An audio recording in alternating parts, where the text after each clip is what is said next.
ورحمة الله وبركاته. بسم الله الرحمن الرحيم. الحمد لله رب العالمين.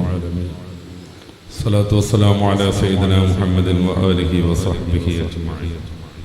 رب اشرح لي صدري ويسر لي أمري واحلل عقدة من لساني يفقهوا قولي. വന്ദരായ ഉസ്താദുമാരെ, മുതഅല്ലിമീങ്ങളെ,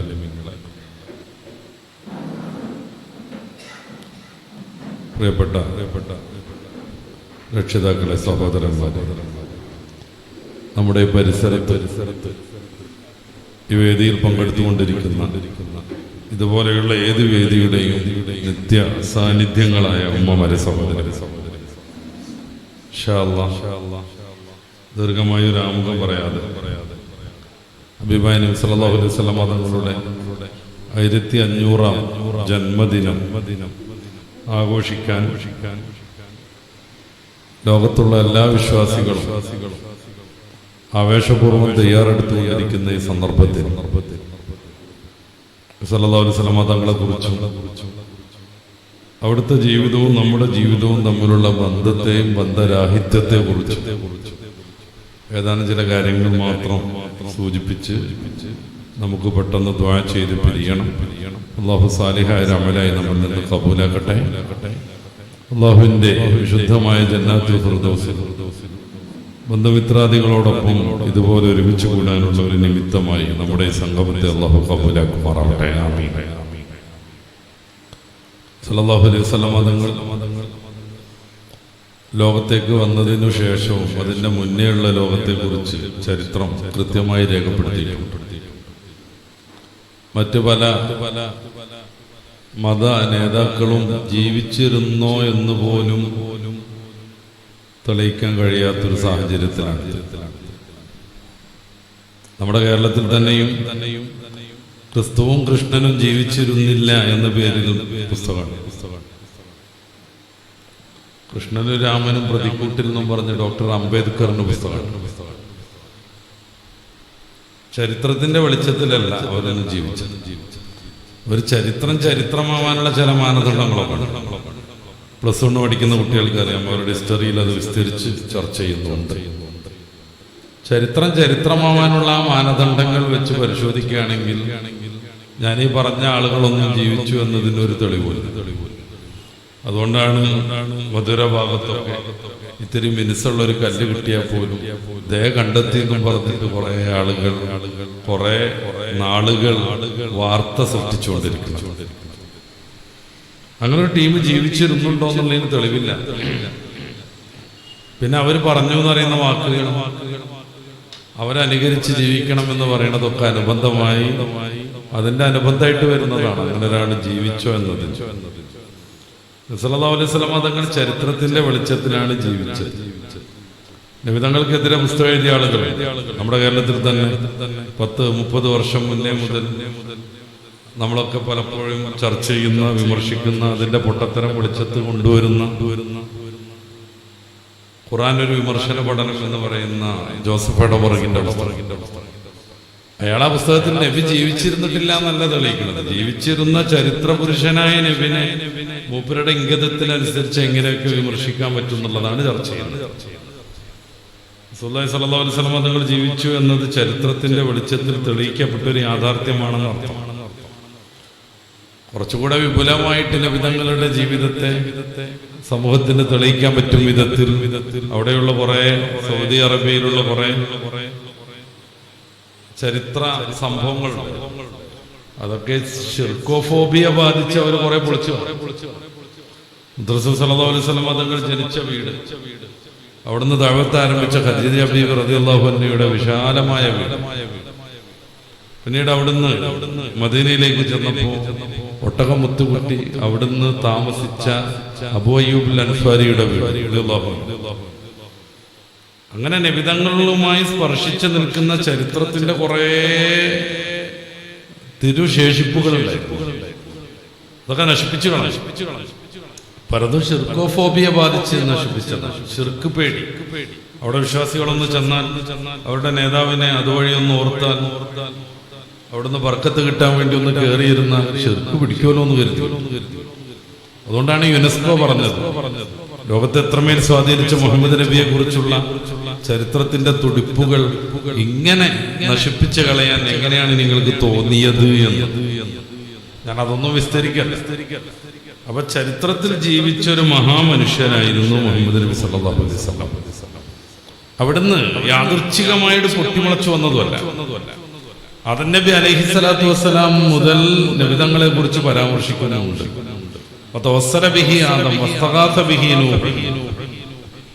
നമ്മള് ബദർ മങ്കൂസ് മൗലൂദിലടക്കം നടത്തുന്ന ഒരു പ്രയോഗമാണ്. തവസ്സല ബിഹി ആദം, ആദം നബി നബിയെ കൊണ്ട് തവസ്സുൽ നടത്തി. ആ സ്വർഗത്തിൽ വെച്ച് വരയ്ക്കപ്പെട്ട കനി ഭക്ഷിച്ച് സ്വർഗത്തിൽ നിന്ന് പുറത്താകാൻ പോകുന്ന സന്ദർഭത്തിൽ പടച്ചോനെ എനിക്ക് നീ വിടുതൽ നൽകണം മുഹമ്മദ് നബിയുടെ ബർക്കത്ത് കൊണ്ട് എന്ന് ആദം നബി തവസ്സുലാക്കുന്നുണ്ട്. ഇത് ഇബ്നു തൈമിയ്യയുടെ മജ്മൂഉൽ ഫതാവ അടക്കം 35 ഗ്രന്ഥങ്ങളിൽ ഉദ്ധരിക്കപ്പെടും. ഇത് സഹീഹാണെന്ന് പറഞ്ഞ 17 പണ്ഡിതന്മാരും ഗ്രന്ഥങ്ങളുണ്ട്. അള്ളാഹു ചോദിക്കുന്നുണ്ട്, എങ്ങനെയാണ് ഞാൻ സൃഷ്ടിച്ചിട്ടില്ലാത്ത മുഹമ്മദ് നബിയെ കുറിച്ച് താങ്കൾക്ക് മനസ്സിലായി? ആദം നബി പറയുന്നത്, എന്റെ സൃഷ്ടികർമ്മം കഴിഞ്ഞ് ഞാൻ അർശിലേക്ക് നോക്കിയപ്പോ അവിടെയുണ്ട് ലാ ഇലാഹ ഇല്ലല്ലാഹ് മുഹമ്മദുർ റസൂലുള്ളാഹ് എന്ന് എഴുതി വെച്ചിട്ട്. നീ നിന്റെ നാമത്തോട് ചേർത്ത് എഴുതി വെക്കുന്ന ഒരാൾ നിന്നോട് ഏറ്റവും അടുത്ത ബന്ധമുള്ള ആളായിരിക്കുമെന്ന് ഞാൻ മനസ്സിലായി.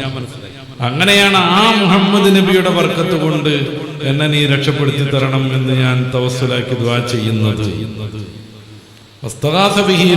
നൂഹ് നബി അല്ലാഹുവിന്റെ റസൂലിനെ തവസ്സുൽ ചെയ്തു. കാരണം തൂഫാൻ വെള്ളപ്പൊക്കത്തിൽ നിന്ന് രക്ഷപ്പെട്ടു. തങ്ങൾ തന്നെ പറഞ്ഞത്, ഇബ്രാഹിം, എന്റെ പ്രിയപ്പെട്ട പിതാവ് ഇബ്രാഹിം നബിയുടെ പ്രാർത്ഥനാ ഫലമാണ് ഞാൻ. ഇബ്രാഹിം നബി ഈ ഒരു പ്രവാചകൻ ജനിക്കാൻ, സമൂഹം അതുകൊണ്ട് സമുദ്ധരിക്കപ്പെടാൻ, ലോകം അതുകൊണ്ട് കാരുണ്യത്തിലേറാൻ ദുആ ചെയ്തു. അങ്ങനെ ആദം നബി മുതൽ എല്ലാ പ്രവാചകന്മാരും നബി സല്ലല്ലാഹു അലൈഹി വസല്ലം തങ്ങളെ കുറിച്ച് പ്രവചിച്ചു. ഈസാ നബി അലൈഹിസ്സലാത്തു വസ്സലാം കുറച്ച് കൂടുതൽ പറഞ്ഞു. സൂറത്ത് സഫിൽ 6-ാമത്തെ വാക്യത്തിൽ വഇദ് ഖാല ഈസാ ഇബ്നു മറിയം എന്നും പറഞ്ഞ് ഈ കാര്യം ആരംഭിക്കുന്നു. ഈസാ നബി പറഞ്ഞു, യാ ബനി ഇസ്രാഈൽ ഇന്നി റസൂലുള്ളാഹി ഇലൈക്കും മുസദ്ദിഖൻ ലിമാ ബൈന യദയ്യ മിനത് തൗറാത്ത് വമുബശ്ശിറൻ ബിറസൂലിൻ യഅതി മിൻ ബഅദി ഇസ്മുഹു അഹ്മദ്. എന്റെ ശേഷം വരാനുള്ള അഹമ്മദ് എന്ന പേരുള്ള പ്രവാചകരെ കുറിച്ച് സുവിശേഷം അറിയിച്ചുകൊണ്ടാണ് ഞാൻ കടന്നു വരുന്നത്. നബി അലൈഹി സ്വലാത്തു വസ്സലാം മഹാനായ റസൂൽ സല്ലല്ലാഹു അലൈഹി വസല്ലം തങ്ങളുടെ പേര് പോലും പറഞ്ഞു. ബൈബിളിൽ പൊതുവെ റസൂലിനെ കുറിച്ച് പാരാക്ലീറ്റസ് എന്നാണ് പ്രയോഗിക്കുന്നത്. അതിന്റെ നേരെ അറബിവൽകൃത രൂപമാണ് അഹ്മദ്.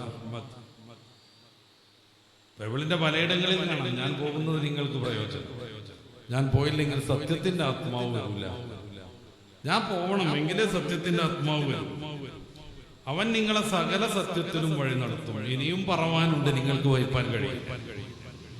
ഇനിയും കുറെ കാര്യം എനിക്ക് പറയാനുണ്ട്, നിങ്ങൾക്ക് വഹിക്കാൻ കഴിയില്ല, നിങ്ങൾ അത്രമേ ബുദ്ധിവികാസം പ്രാപിച്ചിട്ടുള്ളൂ. പക്ഷേ അത് പൂർണ്ണതയിലേക്ക് എത്തുന്ന ഒരു കാലം വരും. അതിനുവേണ്ടി ഒരു പ്രത്യേക ദൂതൻ നിയോഗിക്കപ്പെടും. ഞാൻ പോകുന്നത് നിങ്ങൾക്ക് പ്രയോജനം, ഞാൻ പോയില്ലെങ്കിൽ സത്യത്തിന്റെ ആത്മാവ് വരില്ല. അവൻ വരുമ്പോഴോ നിങ്ങളെ സകല സത്യത്തിലും വഴി നടത്തും. അവൻ വരുമ്പോ നിങ്ങളെ സകല സത്യത്തിലും വഴി നടത്തും. എല്ലാ പ്രവാചകന്മാരും അവരവരുടെ കാലത്തുള്ള വിശ്വാസികൾക്ക് ആവശ്യമായ ദീനീ കാര്യങ്ങൾ പഠിപ്പിച്ചു കൊടുത്തിട്ടുണ്ട്, എല്ലാവരും. പക്ഷെ ദീന് പൂർത്തിയാക്കാൻ ആ സാഹചര്യത്തിൽ അവരുടെ ബുദ്ധിവികാസത്തിന്റെ കുറവ് കൊണ്ട് സാധ്യമല്ലായിരുന്നു. അതിനുവേണ്ടി ഒരാളെ കാത്തിരുന്നു എല്ലാ നബിമാരും. അഷ്റഫുൽ ഖൽഖ് മുഹമ്മദുർ റസൂലുള്ളാഹി. അവൻ വരുമ്പോഴോ നിങ്ങളെ സകല സത്യത്തിലും വഴി നടത്തും. അൽയൗമ അക്മൽതു ലക്കും ദീനക്കും വഅത്മംതു അലൈക്കും നിഅമതി. സൂറത്ത് മാഇദയുടെ 3-ാമത്തെ വാക്യത്തിൽ ആ ഒരു പ്രഖ്യാപനം പടച്ച റബ്ബ് നടത്തി. അൽയൗമ അക്മൽതു ലക്കും ദീനക്കും, നിങ്ങളെ സകല സത്യത്തിലും ഞാൻ വഴി നടത്തിയിരിക്കുന്നു. ദീന് പൂർണ്ണമായിരിക്കുന്നു. യേശുക്രിസ്തു പിന്നെയും പറഞ്ഞു, അവൻ സ്വന്തമായൊന്നും പറയില്ല, കേൾക്കുന്നത് പോലെ ന്യായം വിധിക്കും. സൂറത്തുൻ നജ്മിലെ 3-ാമത്തെ വാക്യത്തിൽ മുത്തറസൂലിനെ കുറിച്ച് റബ്ബ് അതന്നെ പറയുന്നു, മാ യന്തിഖു അനിൽ ഹവാ ഇൻ ഹുവ ഇല്ലാ വഹ്യുൻ യൂഹാ. യോഹന്നാൻ സുവിശേഷം എന്ന് പറയുന്ന 4-ാമത്തെ ബൈബിൾ ഗ്രന്ഥത്തിലെ 1-ാം അധ്യായത്തിന്റെ 18-ാമത്തെ വാക്യം, 14-ാം അധ്യായത്തിന്റെ 6 മുതൽ അവസാനം വരെയുള്ള വാക്യം, അപ്രകാരം 14 ഏകദേശം ഭാഗങ്ങളെല്ലാം ഈ സത്യത്തിന്റെ ആത്മാവിനെ കുറിച്ച് പ്രവചിക്കാൻ കാത്തുകാത്തിരുന്ന പ്രവാചകൻ എന്ന് കൊടംബേസ്താദിന്റെ ഒരു പുസ്തകം തന്നെ. കാത്തിരുന്ന പ്രവാചകൻ, അത് വലിയ വലിയ പുരോഹിതന്മാർ ഹബീബായ നബിതങ്ങളെ കാത്തിരുന്നതിന്റെ ചരിത്രത്തിൽ ഇന്നോളമുള്ള പ്രധാനപ്പെട്ട സംഗതികൾ ക്രോഡീകരിച്ചതാണ്. പ്രവചിത പ്രവാചകൻ എന്ന് പറഞ്ഞ് വേറെ പുസ്തകം കാണുന്നു. മാമാകൃഷി എന്ന് പറഞ്ഞ് കേരളത്തിൽ വേറെ പുസ്തകം. മുഹമ്മദ് ഇന്ത്യ ബൈബിൾ എന്ന പുസ്തകം രചിക്കുന്നത് ഫാദർ ബെഞ്ചമിൻ ഗൽദാനിയാണ്. അയാൾ റസൂലിനെ വിമർശിച്ച് പഠിച്ചു തുടങ്ങിയതാ. നല്ല ഹീബ്രു, സുറിയാനി, അരമായിക്ക്, ഗ്രീക്ക് പണ്ഡിതൻ. അദ്ദേഹം നന്നായിട്ട് പഠിച്ചു പോയപ്പോ നിലവിലുള്ള ബൈബിളിൽ, ഞാനത് അങ്ങനെ തന്നെ പറയാൻ കാരണം തൗറാത്തോ ഇഞ്ചീലോ അതിന്റെ നിഴലിന്റെ നിഴൽ പോലും അല്ല നിലവിലുള്ള ഈ പുസ്തകങ്ങൾ. അതിൽ പോലും ഹബീബായ നബിതങ്ങളിൽ മാത്രം എത്തിച്ചേരുന്ന, നമുക്ക് മനസ്സിലാക്കാൻ പറ്റുന്ന നിരവധി പ്രവചനങ്ങൾ കണ്ടിട്ട് അദ്ദേഹം ബെഞ്ചമിൻ ഗൽദാനിയിൽ നിന്ന് അബ്ദുൽ അഹദ് ദാവൂദായി മാറുകയാണ്. അങ്ങനെയാണ് അദ്ദേഹം മുഹമ്മദ് ഇന്ത്യ ബൈബിൾ എന്ന് പറയുന്ന പുസ്തകം എഴുതുന്നത്. ലോകത്തിൽ 100-ലധികം ഭാഷയിലേക്ക് ഖാദർ ചെയ്യപ്പെട്ടിട്ടുണ്ട്. നമ്മുടെ കേരളത്തിലുണ്ട്. മുഹമ്മദ് നബി ബൈബിളിൽ നിന്നും പറഞ്ഞിട്ട് കെ.എ. ഖാദർ എന്ന് പറയുന്ന ഒരാൾ അത് പരിഭാഷപ്പെടുത്തി. റസൂലുള്ളാഹി സ്വല്ലല്ലാഹു അലൈഹി വസല്ലം തങ്ങൾ ഹിജ്റ പോയ രംഗം ആലോചിച്ച് നോക്കൂ. ഓരോ സഹാബിയും വന്നു, എന്റെ വീട്ടിൽ മുത്ത് റസൂൽ രാപ്പാർക്കണം, താമസിക്കണം. നബിതങ്ങളെ ഓരോരുത്തരും അവരവരുടെ വീട്ടിലേക്ക് ക്ഷണിച്ചുകൊണ്ടിരുന്നു. ഹബീബായ നബിതങ്ങൾ അവസാനം ഒരു പ്രഖ്യാപനം നടത്തി, ആരും എന്നെ ഓരോ വീട്ടിലേക്ക് ക്ഷണിക്കേണ്ട. ഒട്ടകത്തിന് കൃത്യമായ നിർദ്ദേശം കിട്ടിയിട്ടുണ്ട്. ഒട്ടകം കയറി ഏത് വീട്ടിന്റെ അങ്കണത്തിലാണോ കിടക്കുന്നത് ആ വീട്ടിലായിരിക്കും ഞാൻ താമസിക്കുക. ഓരോരുത്തരും അതെന്റെ വീടാവണേ, എന്റെ വീടിന്റെ മുറ്റാവണേ എന്ന് ദ്വേർന്നുകൊണ്ടിരുന്നു. അവസാനം അബൂ അയ്യൂബുൽ അൻസാരിയുടെ വീട്ടിന്റെ മുന്നിൽ ചെന്ന് ആ അങ്കണത്തിൽ കയറി, മുറ്റത്ത് കയറി ഒട്ടകം വിശ്രമിക്കാൻ വേണ്ടി നിലത്ത് കിടന്നു. മുത്ത് റസൂൽ ആ വീട്ടിൽ താമസം തുടങ്ങി. മദീനപ്പള്ളി നിർമ്മിച്ചിട്ടാണ് പിന്നെ നബിതങ്ങൾ അവിടുന്ന് താമസം മാറുന്നത്. എന്താ അബൂ അയ്യൂബുൽ അൻസാരിയുടെ വീടിന്റെ പ്രത്യേകത? കൃത്യം 1000 വർഷം മുന്നേ തുബ്ബ രാജാവ് മദീന ഖറാബാക്കാൻ, യമനിലെ രാജാവായി. അയാൾ മദീന ശരിയാക്കാൻ വേണ്ടി അയാൾ വന്നു. അടുത്തുള്ള നാടുകളൊക്കെ തകർത്ത് കൊള്ളയടിച്ച് മദീനയിലേക്ക് എത്തിയപ്പോ ഒരു ജൂത പുരോഹിതൻ അദ്ദേഹത്തിന്റെ മുമ്പിൽ സധീരം ചെന്നു. നിങ്ങൾ നശിപ്പിക്കാൻ വരുന്ന ഈ എത്തിരിവുണ്ടല്ലോ, ലോകത്തെ സമ്പൂർണ്ണ ദീനിലേക്ക് നയിക്കാൻ എല്ലാവരും കാത്തിരിക്കുന്ന മഹാപ്രവാചകന്റെ ഭൂമിയാണ്. അത് നശിപ്പിക്കാൻ നിൽക്കരുത്, നിന്റെ കുലം മുടിഞ്ഞു. അദ്ദേഹം പേടിച്ചു. അദ്ദേഹം ഒരു തീരുമാനമെടുത്തു, എങ്കിൽ ആ നബിയെ കൊണ്ട് വിശ്വസിച്ചിട്ട് ബാക്കി കാര്യം. എന്റെ കാലത്ത് ആ നബി വരികയാണെങ്കിൽ അദ്ദേഹത്തിന് താമസിക്കാൻ വേണ്ടി ഏറ്റവും നല്ലൊരു വീട് ഞാൻ നിർമ്മിക്കും. അങ്ങനെ അദ്ദേഹം ഗംഭീരമായൊരു വീട് നിർമ്മിച്ചു. അന്നത്തെ സാഹചര്യം അനുസരിച്ച് 2 തട്ടൊക്കെയുള്ള വീട്. പക്ഷെ അദ്ദേഹത്തിന്റെ കാലത്ത് നബി വന്നില്ല, പിറ്റേ നൂറ്റാണ്ടിലും വന്നില്ല. 1000 വർഷം കഴിഞ്ഞിട്ട് മുത്ത് റസൂൽ സല്ലല്ലാഹു അലൈഹി വസല്ലം തങ്ങൾ വരുന്നു.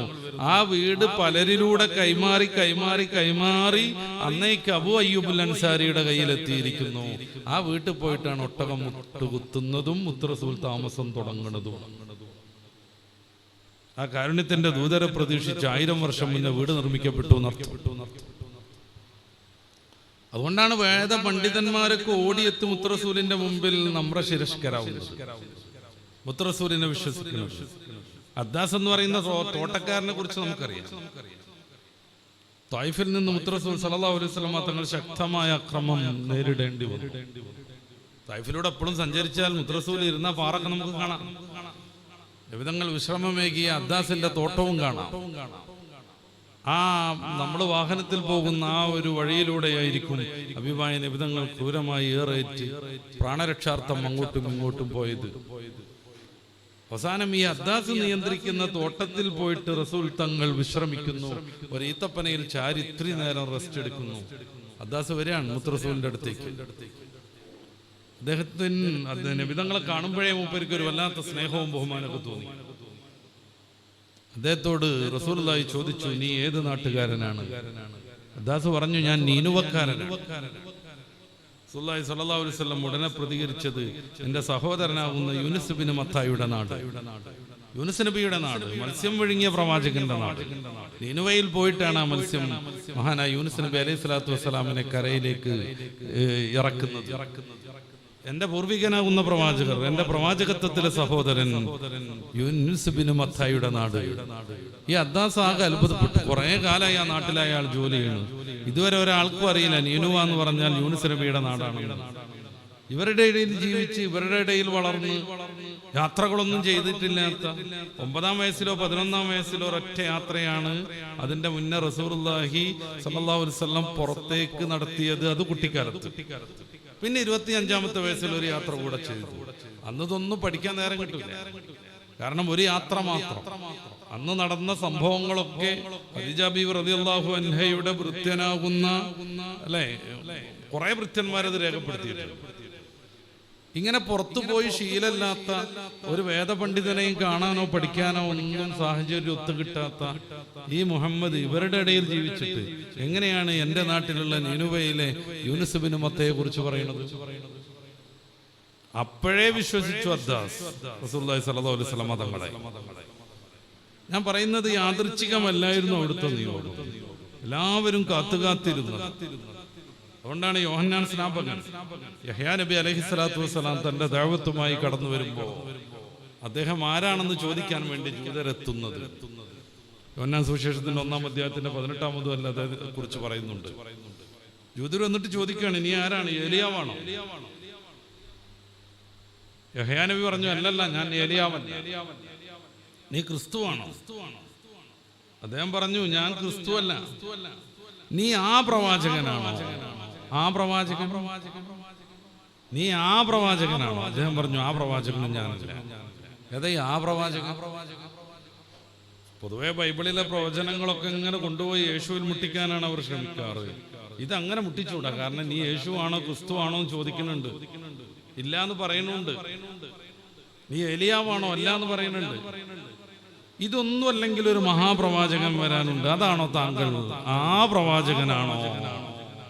അല്ല എന്ന് പറയുന്നുണ്ട്. യേശുക്രിസ്തുവിന് ശേഷം ലോകത്തെ സ്വാധീനിച്ച മുത്തറസൂൽ സല്ലല്ലാഹു അലൈഹി വസല്ലമ തങ്ങളല്ലാത്ത ഒരു പ്രവാചകനും ക്ലിക്കായിട്ടില്ല. ചിലരൊക്കെ പ്രവാചകത്വം വാദിച്ചു വന്നിട്ടുണ്ട്. പിന്നെ ഇതുവരെയും അങ്ങനെയൊന്നും സംഭവിച്ചിട്ടില്ല. ഖദിയാനി വന്നു നോക്കിയിട്ടുണ്ട്. അസ്വദുൽ അനസി വന്നിട്ടുണ്ട്. ഹൻസ എന്ന് പറയുന്ന പെണ്ണ് നബിച്ചിയായിട്ട് വന്നിട്ടുണ്ട്. റസൂൽ സല്ലല്ലാഹു അലൈഹി വസല്ലമ തങ്ങളുടെ അവസാന കാലഘട്ടത്തിൽ, അവിടുത്തെ ജീവിതത്തിന്റെ അവസാന ഘട്ടത്തിൽ ഉസാമത്ത് ബിൻ സയ്യിദ് എന്ന 20-കാരന്റെ നേതൃത്വത്തിൽ വലിയൊരു സംഘത്തെ നിയോഗിച്ച് മുസൈലിമത്തുൽ ഖദ്ദാബ് എന്ന കള്ളപ്രവാചകനെ നേരിടാനുള്ള ശ്രമം നടത്തിയിട്ടുണ്ട്. അപ്പോഴേക്ക് റസൂലുള്ളാഹി വഫാത്തായി. പിന്നെ ആ സൈന്യം പോകുന്നത് സിദ്ദീഖുൽ അക്ബർ തങ്ങളുടെ ഭരണത്തിന്റെ ആദ്യഘട്ടത്തിലാണ്. അങ്ങനെ ചിലരൊക്കെ അങ്ങനെ വന്നു നോക്കിയിട്ടുണ്ട്. പക്ഷെ അവരാരും ലോകത്തെ സ്വാധീനിച്ചില്ല. ആ പ്രവാചകൻ എന്ന് പറയുന്നത് ഏതെങ്കിലും ഒരാളിൽ സ്വാധിക്കാവുന്നെങ്കിൽ റസൂൽ സല്ലല്ലാഹു അലൈഹി വസല്ലമ തങ്ങളിൽ മാത്രം. നമ്മൾ ഏത് ഭാഗ്യത്തിലുള്ളത് എന്നൊന്ന് നോക്കണം. ആ റസൂലിന്റെ ഉമ്മത്തീങ്ങളായി നമ്മൾ ആരും അങ്ങനെ ഒരു കോഴ്സ് ചെയ്തിട്ടില്ല. നബിന്റെ ഉമ്മത്തീങ്ങളാവാൻ നമ്മളൊരു പരീക്ഷ എഴുതിയിട്ടില്ല.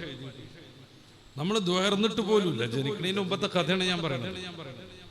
നമ്മൾ ആരെങ്കിലും ദ്വേർന്നിരുന്നോ? മുത്തനബിന്റെ ഉമ്മത്തിലായിട്ട് ജനിക്കണം ഇല്ലേ? നമ്മൾ ആരും ചെയ്തിട്ടില്ല. എന്തിന്?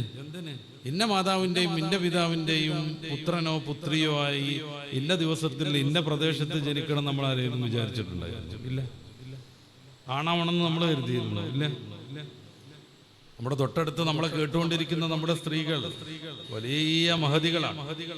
നമ്മളൊക്കെ കഷ്ടപ്പെട്ട് പള്ളിയിൽ പോയി മഴയും വെയിലൊക്കെ സഹിച്ച് ജമാഅത്ത് നിസ്കരിച്ചിട്ടുണ്ടെങ്കിൽ ആ ഒരു ജമാഅത്തിന് ഒരു 27 ഇരട്ടി കൂലി കിട്ടും.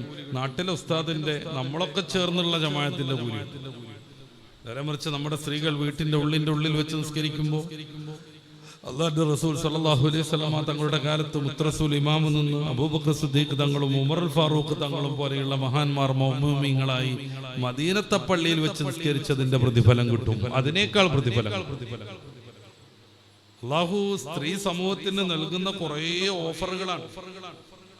സല്ലല്ലാഹു അലൈഹി വസല്ലമ തങ്ങളുടെ മദീനത്തെ പള്ളിയിൽ മുത്തറസൂൽ ഇമാമായി അബൂബക്കർ തങ്ങൾ മഅ്മൂമായി നിസ്കരിക്കുന്ന പ്രതിഫലം നമ്മുടെ വീട്ടിന്റെ ഉള്ളിൽ വെച്ച് നമ്മുടെ സ്ത്രീ സമൂഹം നിസ്കാരം നിർവഹിക്കുമ്പോൾ അവർക്ക് ലഭ്യമാകും. ജമാഅത്തെടുത്തില്ലെങ്കിൽ പോലും അവരാരെങ്കിലും ഈ ഒരു പ്രതിഫലമൊക്കെ കിട്ടാൻ വേണ്ടി സ്ത്രീകളായി ജനിക്കണം എന്ന് വിചാരിച്ചിട്ടുണ്ടായിരുന്നു? ഇല്ല. ഉമ്മൂമിദിന് സായിദിയ എന്ന് പറയുന്ന സഹാബി വനിത മുത്തറസൂലിന്റെ അടുത്തേക്ക് ആർജവത്തോടെ വരുന്നുണ്ട്. ഞാനങ്ങനെ എൻ്റെ അഭിപ്രായമായിട്ട് വന്നതല്ല, വലിയൊരു സ്ത്രീ സമൂഹത്തിന്റെ പ്രതിനിധിയാണ് ഞാൻ. പുരുഷന്മാർ യുദ്ധം ചെയ്യുന്നു, ജമാഅത്തിൽ പങ്കെടുക്കുന്നു, മറ്റ് സാമൂഹിക സേവനത്തിലൊക്കെ ഇടപെടുന്നു, അവർക്ക് വലിയ പ്രതിഫലം കിട്ടുന്നു. ഞങ്ങൾ കുറെ ആളുകൾ വീട്ടിൽ ഇങ്ങനെ അടങ്ങി ഒതുങ്ങി നിസ്കരിച്ച് അവിടെ നിന്ന് പറ്റുന്ന ഇബാദത്തൊക്കെ ചെയ്തു കൂടുന്നു. അതുകൊണ്ട് ഇന്നി ഉഹിബ്ബു സ്വലാത്ത മഅക യാ റസൂലല്ലാഹ്, അങ്ങയോടൊപ്പം നിസ്കരിക്കാൻ ഞങ്ങൾക്ക് വലിയ മോഹമുണ്ട്. റസൂൽ സല്ലല്ലാഹു അലൈഹി വസല്ലം തങ്ങൾ ആ സഹോദരിയെ സപ്പോർട്ട് ചെയ്തു പറയുന്നു, അതേ എനിക്കറിയാം ഈ പള്ളിയിൽ എൻ്റെ ജമാഅത്തിൽ കൂടാൻ നിങ്ങൾക്ക് മോഹമുണ്ടെന്ന്. എങ്കിൽ നിന്നെ അയച്ച സ്ത്രീകളെടുത്ത് പോയിട്ട് വിശദീകരിച്ചു കൊടുക്കണം. നിങ്ങളുടെ വീടിന്റെ സിറ്റൗട്ടിൽ വെച്ച് നിസ്കരിക്കുന്നത് ഈ പള്ളിയിൽ വെച്ച് നിസ്കരിക്കുന്നതിനേക്കാൾ ശ്രേഷ്ഠമാണ്. നിങ്ങളുടെ വീടിന്റെ ഡൈനിങ് ഹാളിൽ വെച്ച് നിസ്കരിക്കുന്നത് സിറ്റൗട്ടിൽ നിസ്കരിക്കുന്നതിനേക്കാളും പ്രതിഫലമാണ്. നിങ്ങളുടെ വീട്ടിന്റെ കോമണായ റൂമിൽ വെച്ച് നിസ്കരിക്കുന്നത് ആ ഡൈനിങ് ഹാളിൽ നിസ്കരിക്കുന്നതിനേക്കാൾ പ്രതിഫലം കിട്ടും. നിങ്ങളുടെ വീട്ടിന്റെ ഉള്ളിൽ നിങ്ങൾക്ക് മാത്രം ഉപയോഗിക്കാൻ പറ്റുന്ന സ്വകാര്യ റൂമിൽ വെച്ച് അല്ലാഹുവിനെ ഓർത്ത് നിസ്കാരം നിർവഹിക്കുന്നത് നിങ്ങളുടെ കോമണായ റൂമിൽ വെച്ച് നിസ്കരിക്കുന്നതിനേക്കാളും ശ്രേഷ്ഠമാണ്. ഉമ്മുബിദിന് സായിദിയ റളിയല്ലാഹു അൻഹയുടെ വീട്ടിന് മദീനത്തെ പള്ളിയിലേക്കാൾ ശ്രേഷ്ഠത ഉണ്ടായിട്ടല്ല പറയുന്നത്. അല്ലെങ്കിൽ അവരെ പറഞ്ഞയച്ച മറ്റ് സ്ത്രീ ജനങ്ങളുടെ വീടിനൊക്കെ മദീനത്തെ പള്ളിയേക്കാളും ശ്രേഷ്ഠത ഉണ്ടായത് കൊണ്ടല്ല.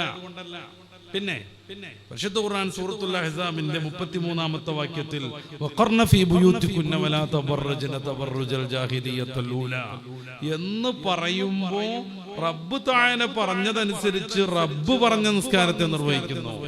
നമ്മളെന്തിനാ നിസ്കാരം നിർവഹിക്കുന്നത്? റബ്ബ് പറഞ്ഞതുകൊണ്ട്. റബ്ബ് പറഞ്ഞെടുത്ത് വെച്ച് നിർവഹിക്കുന്നു. ഈ ഒരു പ്രത്യേകത കൊണ്ട് സ്ത്രീ സമൂഹത്തിന് മദീനപ്പള്ളിയിൽ അല്ലാഹുവിന്റെ റസൂലിനോടൊപ്പം നിസ്കരിക്കുന്നതിനേക്കാൾ ശ്രേഷ്ഠത അവരുടെ വീട്ടിന്റെ സിറ്റൗട്ടിൽ വെച്ച് നിസ്കരിച്ചാൽ തന്നെ കിട്ടും. അത് ഉമ്മുമൈദിന് സായിദിയ റളിയല്ലാഹു അൻഹയുടെ വീടിന്റെ പ്രത്യേകത കൊണ്ടല്ല, പെണ്ണ് വീട്ടിൽ വെച്ച് നിസ്കരിക്കുന്നു എന്നതുകൊണ്ടാണ്. അതുകൊണ്ടാണ് ഞാൻ പറഞ്ഞത്, നമ്മുടെ വീട്ടിന്റെ ഉള്ളിൽ വെച്ച് നമ്മുടെ സ്ത്രീകൾ നിസ്കരിക്കുമ്പോ മുത്തറസൂലിന്റെ കാലത്ത് അവിടത്തോടൊപ്പം മദീനപ്പള്ളിയിൽ നിസ്കരിക്കുന്നതിനേക്കാൾ പ്രതിഫലം കിട്ടും. അത് അജ്ജിനോമ്പളും ഉംറക്കുമ്പോഴൊക്കെ നമ്മൾ മനസ്സിലാക്കണം. ഒറ്റ ജമാഅത്ത് ഞാൻ മുടക്കൂല എന്ന് പറഞ്ഞിട്ട് മസ്ജിദുൽ ഹറമിലേക്കും മസ്ജിദുൻ നബവിയിലേക്കും സ്ത്രീ ജനങ്ങൾ ജമാഅത്തിന് പോകാൻ പാടില്ല. അബദ്ധവശാൽ അവിടെ ചെന്ന് കുടുങ്ങിയാൽ ആണും പെണ്ണൊന്നും ഇല്ലാത്തടത്ത് സ്വകാര്യമായിട്ടൊക്കെ വെച്ചൊന്ന് നിസ്കരിച്ചാൽ ശ്രേഷ്ഠത ഒന്നും ഇല്ലെങ്കിൽ പോലും അതങ്ങോട്ട് സഹിയാവുന്ന നോക്കാം. അല്ലാതെ വാങ്ങിക്കൊടുക്കാനാവുമ്പോഴേക്ക് മുസല്ലി എടുത്തിട്ട് ഓടുക. പലപ്പോഴും ഇങ്ങനെ കൗതുക കാഴ്ച കാണും. നമ്മുടെ നാട്ടിൽ നിന്നൊക്കെ പോയി നമ്മുടെ നാട്ടിലുള്ള പല ട്രാവൽസിന്റെയും തലകെട്ടും ഇങ്ങനെ കെട്ടിയിട്ട് കാണാം, റോട്ടിലൊക്കെ നിന്നൊരൊറ്റ തക്ബീർ. അവിടെ അല്ലാഹു അക്ബർ നിൽക്കുമ്പോ എവിടെ എത്തി അവിടുന്ന് ഒരു തക്ബീർ. ഞാൻ സൂചിപ്പിക്കുന്നത് വീട്ടിന്റെ ഉള്ളിൽ വെച്ച് നിസ്കരിക്കുന്നതിന് മദീനപ്പള്ളിയിൽ മുത്തറസൂലിനോടൊപ്പം നിസ്കരിക്കുന്നതിനേക്കാൾ പ്രതിഫലം കിട്ടും. സ്ത്രീകൾക്ക് മാത്രം റബ്ബ് നൽകിയ ഒരു ഓഫറാണ് ഇത്. ഇത് നേടാൻ വേണ്ടി ഞങ്ങളൊക്കെ സ്ത്രീകളാവണം എന്ന് അവരതിന്റെ മുമ്പ് ആഗ്രഹിച്ചിട്ടില്ലായിരുന്നു. കുറെ ഗുണങ്ങളുണ്ടല്ലോ സ്ത്രീകൾക്ക്. അവർക്ക് സ്വർണ്ണം ഉപയോഗിക്കാം, നമുക്ക് പറ്റുമോ? ഒരു കഷ്ണം പറ്റില്ല. അവർക്ക് എത്രയും വെള്ളി ഉപയോഗിക്കാം, നമുക്ക് ആകെ പറ്റിയ ഒരൊറ്റ മോതിരം. രണ്ടാമത്തൊന്നും പറ്റൂല. നമുക്ക് രണ്ടാമത്തൊന്നും നിർമ്മിച്ചു വെക്കുന്നത് പോലും കറാഹത്ത. തിങ്കളാഴ്ചയും ചൊവ്വാഴ്ചയും ഇങ്ങനെ നീലിടുക, പിന്നെ വ്യാഴം വെള്ളിയും ചുവപ്പിടുക. രണ്ടെണ്ണം ഒന്നിച്ചിടുക എന്നുള്ളത് പാടില്ല, മൻഹിയാണ്, നിരോധിക്കപ്പെട്ടതാണ്. കുറെ പണ്ഡിതന്മാർ അത് ഹറാമെന്ന് തന്നെ പറഞ്ഞിട്ടുണ്ട്. ഇമാം മർദിബിലി അൻവാർ എന്ന കിതാബിൽ ഹറാമെന്ന് പറയുന്നുണ്ട്. ഒരു കാര്യം കൂടി ഞാൻ പറയാം, മോതിര വിരൽ എന്ന് പറഞ്ഞിട്ട് മലയാളത്തിൽ പരിചയമുള്ള ഈ ചെറിയ വിരലിന്റെ അപ്പുറത്തുള്ള സാധനം ഉണ്ടല്ലോ, അത് ഇസ്ലാമികമായി മോതിര വിരലേ അല്ല. നമ്മുടെ മോതിര വിരൽ വലത് കൈയിന്റെ ചെറുവിരലോ ഇടത് കൈയിന്റെ ചെറുവിരലോ ആണ്. അതിന്റെ അപ്പുറത്തേക്ക് കൊണ്ടുവരൽ കറാഹത്താണ്. നിത്യമായി കറാഹത്ത് ചെയ്യാന്ന് പറഞ്ഞാൽ മുഅ്മിനിന് പാടില്ലാത്തതാണ്. അപ്പോ മോതിരപ്പങ്ങനെ ഈ മോതിര വിരൽ പറഞ്ഞ സാധനത്തും പെടുന്നവരൊക്കെ ഉണ്ടാവും കൂട്ടത്തിൽ. ഒന്നുമില്ല. നാളെ നമ്മളൊരു ഗോൾഡ് സ്മിത്തിനെ കാണണം, ഒരു തട്ടാനെ കാണണം. വലിയ ജ്വല്ലറിക്കൊന്നും പോണ്ട, ചെറിയ പ്രാദേശിക. അയാളോട് പറയാം ഇതിന്റെ പാകത്തിന് ഇതൊന്ന് മുറിച്ചു തരി എന്ന് പറയാം. അതോടെ സുന്നത്ത്. 10 റുപ്യ 20 റുപ്യ കൊടുത്തത്. നമ്മള് സുന്നത്തിനല്ല ഈ സാധനം വെക്കണത്, അല്ലേ? സുന്നത്ത് കിട്ടണം എന്ന് കരുതിയിട്ടല്ല. സ്റ്റൈലാക്കാനാണെങ്കിൽ നമ്മൾ അടിപൊളി വേറെ വെക്കില്ലേ? സുന്നത്തിന് ഈ സാധനം വെക്കുന്ന സമയത്ത് അത് റസൂലുള്ളാഹി തങ്ങൾ പഠിപ്പിച്ചത് പ്രകാരം മാത്രമാവണം. അപ്പൊ ദിമ്മ മോതിരമുള്ള ആളുകളും 2ഉം 3ഉം മോതിരമുള്ള ആളുകൾ ഇപ്പൊ തന്നെ 2എണ്ണം ഊരുക, അത് ആർക്കെങ്കിലും കൊടുക്കരുത്. അൽഹംദുലില്ലാ, നല്ലൊരു സന്തോഷവും. എനിക്ക് വേണ്ട, എനിക്കൊന്നുണ്ട്. ആരോ അങ്ങനെ ചിരിക്കുന്നുണ്ട്, ഒരു ഊറി ചിരിക്കുന്നുണ്ട്. 2എണ്ണം പാടില്ല എന്നപ്പോ ഞാൻ പറയണത്. പിന്നെ എനിക്ക് 2എണ്ണം തന്നിട്ട് എന്താ കാര്യം? ആർക്കെങ്കിലും കൊടുക്കാൻ ഇൻഷാ അല്ലാഹ്. ഈ വിരലുമുള്ള ആളുകൾ ഇപ്പൊ തന്നെ ഒരു പോക്കറ്റിൽ ഇട്ടിട്ട് നാളെ നല്ലൊരു ഗോൾഡ് സ്മിത്തിനെ തട്ടാനെ കാണിച്ചിട്ട് അതിന്റെ ഒരു കഷ്ണം മുറിച്ചിട്ട് ഇതിന് പാകാക്കിയിട്ടിട്ട് ഇടക്കൊന്ന് അതിന്റെ മസാല പറഞ്ഞേ ഉള്ളൂ. നമുക്ക് ആകെ ആഭരണം പറ്റുന്നത് ഈ ഒരു മോതിരം മാത്രമാണ്. സ്ത്രീകൾക്ക് എത്ര ആഭരണവും ധരിക്കാം. നമുക്ക് മൈലാഞ്ചി തൊടാൻ പാടില്ല. കല്യാണം കഴിഞ്ഞ പെണ്ണുങ്ങൾക്ക് എത്രയും മൈലാഞ്ചി ഇടാം. കല്യാണം കഴിയാത്ത 15ഉം 16 വയസ്സുള്ള കുട്ടികളാകെ മൈലാഞ്ചി കുളിച്ചിട്ട് കള്ളിയും പള്ളിന്റെ മുനാരവും കാക്കക്കൂടും ഒക്കെ ഇങ്ങനെ കയ്യിന്റെ പുറത്തൊക്കെ ഇട്ട് നടക്കുന്നത് ശ്രദ്ധിക്കണം. നമ്മുടെ റസൂലിനെ കുറിച്ചാണ് പറയണത്. ഇൻഷാ അല്ലാഹ് ഒരു മാസവും അത് കഴിഞ്ഞാലും റസൂൽ തന്നെയാണ് നമ്മുടെ പ്രമേയം. റസൂലിനെ സ്നേഹിക്കുന്നതിന്റെ ഭാഗമാണ് ഈ വർത്താനം പറയണത്, മൗലൂദ് ഓതുന്നത്, സ്വലാത്ത് ചൊല്ലിക്കൊണ്ടിരിക്കുന്നത്, റസൂലിനെ വഴിപ്പെട്ട് ജീവിക്കുന്നതും. അപ്പൊ പെണ്ണുങ്ങൾക്ക് മതം നൽകുന്ന കുറെ ആനുകൂല്യങ്ങളുണ്ട്. അവരുടെ സ്വകാര്യ സ്വത്ത് അവർക്ക് വേണ്ടി മാത്രം ഉപയോഗിക്കാം. മോന് രോഗം വന്നാൽ പെണ്ണിന്റെ പൈസ കൊണ്ട് ചികിത്സിക്കേണ്ടതില്ല. മാതാപിതാക്കൾക്ക് പ്രശ്നം വന്നാൽ രോഗം വന്നാൽ പെണ്ണിന്റെ പൈസ കൊണ്ട് ചികിത്സിക്കേണ്ട, അതൊക്കെ ആണിന്റെ ബാധ്യതയാകുന്നു. ആ പണമുള്ള പെണ്ണിന് പോലും രോഗം വന്നാൽ അത് ചികിത്സിക്കേണ്ട ബാധ്യത ആണിനാകുന്നു. സ്ത്രീകൾക്ക് കുറെ മഹത്വം നൽകിയിട്ടുണ്ട് പരിശുദ്ധ ഇസ്ലാം. പിന്നെ സ്ത്രീകളുടെ സുരക്ഷക്കൊക്കെ വേണ്ടിയിട്ട് പുരുഷന്മാർക്ക് ചില നിയന്ത്രണങ്ങളുണ്ട്, അവർക്ക് മറ്റു ചില നിയന്ത്രണങ്ങളുണ്ട്. അതിന്റെ ചുളിവിലൊക്കെ കയറിയിട്ട് നമ്മുടെ പെണ്ണുങ്ങളൊക്കെ ആകെ പ്രഷറിലാക്കിയിട്ട് ഇതുകൊണ്ട് ഞാൻ കുടുങ്ങി എന്ന് പറയുന്ന ചില അവസ്ഥകളുണ്ട്. ഞാൻ സൂചിപ്പിക്കണ അതൊന്നുമല്ല. ഈ ലോകത്തേക്ക് പെണ്ണുങ്ങളായി പിറന്നവരാരും ജനിക്കണതിന്റെ മുമ്പ് സ്ത്രീകളാവണം എന്ന് വിചാരിച്ചിട്ടേ ഇല്ല. എത്രയൊക്കെ ശ്രേഷ്ഠത കിട്ടും അതുകൊണ്ട് സ്ത്രീ ആവാന്ന് അവർ വിചാരിച്ചിട്ടുണ്ടായിരുന്നു? ഇല്ല. നമ്മളാരും പുരുഷന്മാരാവാനും ആഗ്രഹിച്ചിട്ടില്ല. 40 കോടി ബീജഗണങ്ങളാണ് നമ്മുടെ പിതാവിൽ നിന്ന് മാതാവിന്റെ അണ്ടത്തെ പ്രാപിക്കാൻ വേണ്ടി മാരത്തോൺ ഓട്ടം നടത്തിയത്. 1 മണിക്കൂറിൽ 1 ഇഞ്ച് നീളം, അതാണ് അതിന്റെ സ്പീഡ്. അതിൽ ഞാനും നിങ്ങളുമായ ഏക കണമാണ് മാതാവിന്റെ അണ്ടവുമായി കൂടിച്ചേരുന്നത്. അങ്ങനെയാണ് സിക്താണ്ഡം സൈക്കോട്ട് രൂപപ്പെടുന്നത്. പിതാവിന്റെ വൈ ക്രോമോസോം മാതാവിന്റെ എക്സുമായി ചേർന്നപ്പോൾ നമ്മളൊക്കെ ആണുങ്ങളായി. പിതാവിന്റെ എക്സ് ക്രോമോസോം മാതാവിന്റെ എക്സുമായി ചേർന്നപ്പോ നമ്മളെ ശ്രവിച്ചുകൊണ്ടിരിക്കുന്ന നമ്മുടെ സഹോദരിമാർ, ഉമ്മമാർ, പെൺകുട്ടികൾ, അവരൊക്കെ പെണ്ണുങ്ങളായി. ഒരു കാര്യം കൂടി ഞാൻ വൈഡായിട്ട് പറയട്ടോ. ഈ ആണും പെണ്ണും തീരുമാനിക്കണതിൽ ഭാര്യക്ക് യാതൊരു സ്വാധീനവും. ഈ 3ാമതും പറ്റത് പെണ്ണാന്ന് ചോദിച്ച് കയർക്കാൻ നിൽക്കണ്ടാന്ന്. ആശുപത്രിക്ക് ഇങ്ങനെ കുട്ടിനെ കാണാൻ ചെല്ലുമ്പോ 3ാമത് ഉജ്ജു പറ്റത് പെണ്ണാന്ന് പറഞ്ഞ് ചൂടാവണ്ട. അത് ചൂടാവാൻ അവകാശം ഉണ്ടെങ്കിൽ ആ പെണ്ണിന് പ്രസവം കഴിഞ്ഞിട്ട് അവൾക്ക് എഴുന്നേൽക്കാൻ പറ്റുമെങ്കിൽ ഭർത്താവ് ചെല്ലണ സമയത്ത് അവള് ഭർത്താവിനോട് ചോദിക്കണം, കോളറ് പിടിക്കണം എന്നൊന്നുമില്ല, ഇത് 3ാമതും പെണ്ണാണല്ലോ എന്ന് പറയണം. പെണ്ണിന് കുഴപ്പമുണ്ടായിട്ടല്ല കേട്ടോ. സാധാരണ നമ്മുടെ നാട്ടിലൊക്കെ അങ്ങനെ സംഭവം ഉണ്ടല്ലോ. ഞാൻ അറിയുന്ന ഒരു കുടുംബത്തിൽ 3ാമത്തെ പെണ്ണ് പ്രസവിച്ചു. അതുകൊണ്ടാണ് ഞാൻ ഈ 3ഉം അങ്ങനെ കൂടുന്നത്. അപ്പൊ ഉമ്മ ഗൾഫിക്ക് ഫോൺ വിളിക്കുകയാണ് ഈ ഭർത്താവിന്. എന്ന് വെച്ചാൽ കുട്ടിയുടെ പെട്ടിയോട്ടോ നല്ല റായത്താണ്, സന്തോഷമാണ്. അങ്ങനെ ചോദിക്കേണ്ട എന്തുട്ടിയാ. ഉമ്മക്ക് ഇത് അറിയുന്നോണ്ട് ഉമ്മ അങ്ങനെ കലാപരമായി അതിങ്ങനെ മാറ്റിയിട്ട് ഇപ്പൊ ഞങ്ങൾ ആശുപത്രിയിൽ നിന്ന് വന്നുള്ളൂ, പിന്നെ വാപ്പ ചോറായിട്ടാണ് പോണുണ്ട്, ഒക്കെ റായത്താന്നൊക്കെ അങ്ങനെ പറയാം. മൂപ്പരപ്പോഴും എന്തുട്ടിയാന്ന് വെച്ചുകൊണ്ടിരിക്കുക. ആ ചോദ്യം തന്നെ ഒരു കുരുത്തം കെട്ട ചോദ്യം. ഭാര്യനെ പറ്റിയൊന്നും ഒരു വിഷയമല്ല, അവളെങ്ങനെ ഇരിക്കുന്നു എന്നുള്ളതിനെ കുറിച്ച് ഒരു ധാരണയില്ല. 9 മാസവും 10 ദിവസവും ഈ സ്ത്രീ സഹിച്ചൊരു വല്ലാത്ത ത്യാഗമുണ്ട്, അതേക്കുറിച്ച് ഒരു ബോധമില്ലേ. പിന്നെ പ്രസവം എന്നറിയുന്ന ഒരു മഹാവിപ്ലവമുണ്ട്, ചെറുതല്ല. ഈ വേദനയെ സയന്റിഫിക്കായിട്ട് അളക്കാൻ പറ്റുമോ എന്നുള്ളൊരു ചർച്ച ഉണ്ട് ശാസ്ത്രലോകം.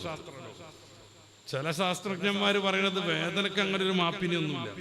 1 കിലോ 1 ലിറ്റർ എന്നൊന്നും പറയണ മാതിരി വേദന എടുക്കാൻ പറ്റൂല എന്നാണ്. എന്നാൽ ഒരു വിഭാഗം പണ്ഡിതന്മാർ പറയുന്നു പറ്റുമെന്ന് പറയുന്നുണ്ട്. ഡെൽ എന്നാണ് വേദനയുടെ കണക്ക്. നമ്മുടെ കമ്പ്യൂട്ടറൊക്കെ അല്ലേ ഡെൽ. അപ്പൊ ഒരു നല്ല ആരോഗ്യമുള്ള മനുഷ്യന് ഒരു 40 ഡെൽ വേദനയൊക്കെയാണ് ഇത്ര സഹിക്കാൻ പറ്റുക, അല്ലെങ്കിൽ ബോധം കെടും. ഒരു സ്ത്രീ പ്രസവിക്കുമ്പോൾ 45 മുതൽ 50 വരെ വേദന സഹിക്കുന്നു. ഓള് ബോധം കെടുന്നില്ല. ഞാനങ്ങനെ ബോധം കെടുത്താൻ പറ്റൂല. എന്നിൽ നിന്ന് പിരിഞ്ഞു വന്ന എന്റെ ജീവന്റെ ആത്മാവിന്റെ തളിരും കരളിന്റെ സന്തോഷവുമാവുന്ന കുഞ്ഞിനെ കാണണം. ആ കുഞ്ഞിന്റെ നെറ്റിക്ക് ഒരു മുത്തം കൊടുക്കണം. അതോടുകൂടി അവൾ സഹിച്ച എല്ലാ വേദനയും അവൾ മറക്കാൻ തുടങ്ങും. ഈ ത്യാഗത്തെ കുറിച്ച് യാതൊരു ബോധമല്ല. കുട്ടി എന്താന്ന് ചോദിച്ചുകൊണ്ടിരിക്കും. അവസാനം അമ്മ പറയേണ്ടി വന്നു, എടാ പെൺകുട്ടിയാണ്, അതിനിപ്പോ എന്താ ആണും പെണ്ണൊക്കെ തന്നെയല്ല കുട്ടി എന്നൊരൊച്ച വിട്ടു. പിന്നെ സംസാരമൊന്നുമില്ല. മൂപ്പര് ഫോൺ എറിഞ്ഞതായിരുന്നു. ഗൾഫിലെ മൂപ്പര് ഫോൺ എറിഞ്ഞ ഒച്ചയാണത്. പിന്നെ സംസാരമൊന്നുമില്ല. അങ്ങനെ ആക്രാന്തം കാണിക്കരുത്. സ്ത്രീക്ക് ഇതിൽ യാതൊരു പങ്കുമില്ല. സ്ത്രീയുടെ അണ്ടം ഫുൾ എക്സ് ക്രോമോസോമായി. ആണിന്റെ വൈ ചേരുന്നുവെങ്കിൽ കുട്ടി ആണാവും. ആണിന്റെ എക്സ് ചേർന്നാൽ എക്സും പ്ലസ് എക്സും ആകുമ്പോ കുട്ടി പെണ്ണായി മാറും. സ്ത്രീക്ക് അതിൽ യാതൊരു പങ്കുമില്ല എന്ന് എന്നെ കേൾക്കണ യുവാക്കളെങ്കിലും ഒന്ന് മനസ്സിലാക്കും.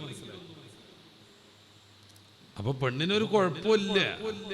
എന്നാലും ഞാൻ സൂചിപ്പിച്ചതാണ്, നാട്ടു നടപ്പായിട്ടൊക്കെ അങ്ങനെ ഒരു പെണ്ണുണ്ടല്ലോ. എന്താ കുട്ടീന്ന് ചോദിക്കുമല്ലോ. പെണ്ണാന്ന് പറയുമ്പോ നമ്മളൊക്കെ ആശ്വസിപ്പിക്കുക. എന്തൊരു രസം എന്ന് പറയും. ഒരു 3 മാസം മുന്നെയാണ് എൻ്റെ മോള് പ്രസവിച്ചത്. ഞാൻ ആ സമയത്ത് ഇവിടെ പ്രസംഗം ഏറ്റിരുന്നു. അവളുടെ പ്രസവമൊക്കെ ആയിട്ടാണ് പിന്നെ അത് മിസ്സായി പോയത്. ഞാൻ എൻ്റെ വീട്ടിലേക്ക് ചെന്ന് ഇടക്ക് അവരൊക്കെ ആശുപത്രിയിലായപ്പോൾ ഡ്രസ്സൊക്കെ മാറ്റാൻ വീട്ടിൽ വന്നപ്പോൾ അയലോക്കത്തൊരു താത്താത്തോ എന്തായി പ്രസവിച്ചോന്ന് ചോദിച്ചു. എന്തോ കുട്ടി? ഞാൻ നല്ല സന്തോഷത്തിൽ പെൺകുട്ടിയാന്ന് പറഞ്ഞു. അപ്പൊ മുപ്പത്തിങ്ങനെ പറയാം, സാരല്ല, ആണും പെണ്ണൊക്കെ ആയിട്ടല്ലല്ലോ കുട്ടിയാണ് എന്നോട്. പടച്ചോനെ, പെണ്ണിന്റെ മഹത്വം പറഞ്ഞ വേദിയിലൊക്കെ പ്രസവിക്കണം എന്നോട്. മുപ്പത്തി പറയാണ്, സാരല്ല, അൽഹംദുലില്ലാ, ആണും പെണ്ണൊക്കെ ആയിട്ട് തന്നെയല്ലോ കുട്ടി. ഏതായാലും രണ്ടാളും രണ്ടായല്ലോ, വേറിരിഞ്ഞല്ലോ. ആലോചിച്ചു, നിങ്ങളൊരു സ്ത്രീയാണ് അവരങ്ങനെ പറയാൻ പറ്റും. ഞാനും എന്റെ വർഗവും പറ്റ മോശമാണ്, എന്തോ ഒരു വിപത്ത് സംഭവിച്ച പോലെ. സാരം ചേട്ടോ എന്ന് പറഞ്ഞാൽ ആശ്വസിപ്പിക്കുകയാണല്ലോ അവര്. അതുന്നെ അതിലൊക്കെ ഒരു താല്പര്യമുള്ള ഏതെങ്കിലും ഒരു ചെങ്ങാതിനെയാണെങ്കിൽ തിരക്കടില്ല. ഞാൻ സൂചിപ്പിക്കുന്നത് പെണ്ണിന്റെ മഹത്വം ലോകത്തിന് ആദ്യമായിട്ട് പഠിപ്പിക്കണ മുത്ത് റസൂൽ സല്ലല്ലാഹു അലൈഹി വസല്ലം തങ്ങളാണ്. പെണ്ണിന് ജീവിക്കാനുള്ള പരമമായ അവകാശം നൽകിയത് അവിടുന്നാണ്. പെണ്ണിന് പിതാവിന്റെ സ്വത്തിൽ അധികാരം നൽകിയത് അവരാണ്. പെണ്ണിന് സാക്ഷി നിൽക്കാൻ പറ്റും എന്ന് പറയുന്നത് അന്താളിച്ച ലോകത്ത് കേട്ടത്. പെണ്ണ് സാക്ഷി നിൽക്കുകയും ആധുനിക കാലത്ത് 1700കളിൽ പോലും ക്രൈസ്തവ ലോകത്ത് പെണ്ണിന് ആത്മാവുണ്ടോന്നായിരുന്നു ചർച്ച. പെണ്ണ് എന്ന സാധനത്തിന് ആത്മാവുണ്ടോന്ന്. അതൊരു മെഷീനാണോ, ഒരു റോബോട്ടാണോ, അല്ലെങ്കിൽ ഒരു സെക്സ് ടോയ് ആണോ എന്നൊക്കെ ആയിരുന്നു അവരുടെ ചർച്ച. അതാണല്ലോ അതിന്റെ അർത്ഥം, ആത്മാവില്ലാത്ത എന്തൊരു സാധനമാണ്. ഈ സ്ത്രീകൾ ആരും തന്നെയും വലിയ മഹത്വം ഉണ്ടായിട്ടും അവരുടെ ജീവിതം ആണാവണം പെണ്ണാവണം എന്ന് ആരും തെരഞ്ഞെടുത്തിട്ടില്ല എന്നർത്ഥം. പിന്നെ മഹദ് ഫദ്ല് കൊണ്ട്, പടച്ച റബ്ബിന്റെ ഔദാര്യം കൊണ്ട് നമ്മളൊക്കെ ലോകത്തേക്ക് വന്നു. ഞാൻ പറയണത് കേൾക്കുന്നു നിങ്ങൾ? എനിക്ക് പറയാൻ കഴിയുന്നു. നമ്മൾ നടന്നു വന്നിരിക്കണ്, കാലിനൊന്നും വലിയ പ്രശ്നമില്ല. നമ്മൾ ഓക്സിജൻ സ്വീകരിച്ചു കൊണ്ടേയിരിക്കുന്നു, നമുക്ക് ആവശ്യമായ അന്നം കഴിക്കുന്നു. അതൊക്കെ നമ്മുടെ ഉപാപചയ വ്യവസ്ഥയിൽ വളരെ ഉഷാറായിട്ട് ഡൈജസ്റ്റ് ചെയ്യപ്പെടുന്നു. അങ്ങനെ നമ്മുടെ ശരീരത്തിന് ആവശ്യമുള്ളതൊക്കെ നമ്മുടെ ശരീരം ആഗിരണം ചെയ്യുന്നു. ഇതൊന്നും നമ്മുടെ നിയന്ത്രണത്തിലേ അല്ല. ഇതെല്ലാം സൃഷ്ടിച്ച് പരിപാലിക്കുന്ന കൃത്യമായ രീതിയിൽ സംവിധാനം ഏർപ്പെടുത്തിയ പടച്ച റബ്ബാണ് മുഹമ്മദ് റസൂൽ സല്ലല്ലാഹു അലൈഹി വസല്ലം തങ്ങളെ നമ്മിലേക്ക് അയക്കുന്നത്. ആ റസൂലിന്റെ അനുയായികളായി എന്നതുകൊണ്ട് മാത്രം നമ്മളൊക്കെ വലിയ സ്ഥാനത്തിലേക്ക് ഉയർന്നു.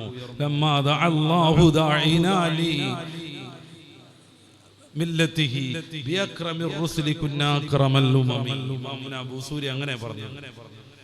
അള്ളാഹു നമ്മളെയൊക്കെ അവന്റെ ദീനിലേക്ക് ഏറ്റവും ശ്രേഷ്ഠരായ റസൂലിനെ കൊണ്ട് ക്ഷണിച്ചപ്പോൾ നമ്മൾ ഏറ്റവും ശ്രേഷ്ഠരായ ഉമ്മത്തികളായി. ഞാൻ അതിന്റെ പ്രത്യേകത പറയുന്നില്ല, പിന്നെ എനിക്ക് അവിടുന്ന് പോരാൻ കഴിയും. എൻ്റെ പ്രിയപ്പെട്ട സഹോദരന്മാർ, സൂറത്തുൽ ഹജ്ജിന്റെ അവസാന ഭാഗം ഒന്ന് പാരായണം ചെയ്യാം. നമുക്ക് പടച്ച റബ്ബ് മുസ്ലിമീങ്ങൾ എന്ന് പേരിടുന്നതിന്റെ മഹത്വത്തെ കുറിച്ച്, അല്ലാഹുവിന്റെ റസൂലിന്റെ അനുയായികളായി എന്നതുകൊണ്ട് മാത്രം നമ്മളും മുത്തറസൂലും തമ്മിലുള്ള ബന്ധത്തെ എങ്ങനെയാണ് നമ്മൾ നിർവചിക്കേണ്ടത് എന്നതിനെ കുറിച്ച് ഗൗരവമായിട്ട് നമ്മൾ ആലോചിക്കാനാണ് ഞാനീ പറയണത്. റസൂലിന്റെ ഉമ്മത്തീങ്ങളായി എന്നതുകൊണ്ട് മാത്രം നമുക്ക് ലഭ്യമായ എണ്ണിയാൽ ഒതുങ്ങാത്ത ശ്രേഷ്ഠതകൾ റസൂൽ സല്ലല്ലാഹു അലൈഹി വസല്ലമ തങ്ങൾ ഇബ്നു മസ്ഊദ് തങ്ങളോട് ഖുർആൻ ഓതി കേൾപ്പിക്കാൻ പറയുന്നുണ്ട്. വളരെ മനോഹരമായി ഖുർആൻ ഓതുമായിരുന്നു ഇബ്നു മസ്ഊദ് തങ്ങൾ.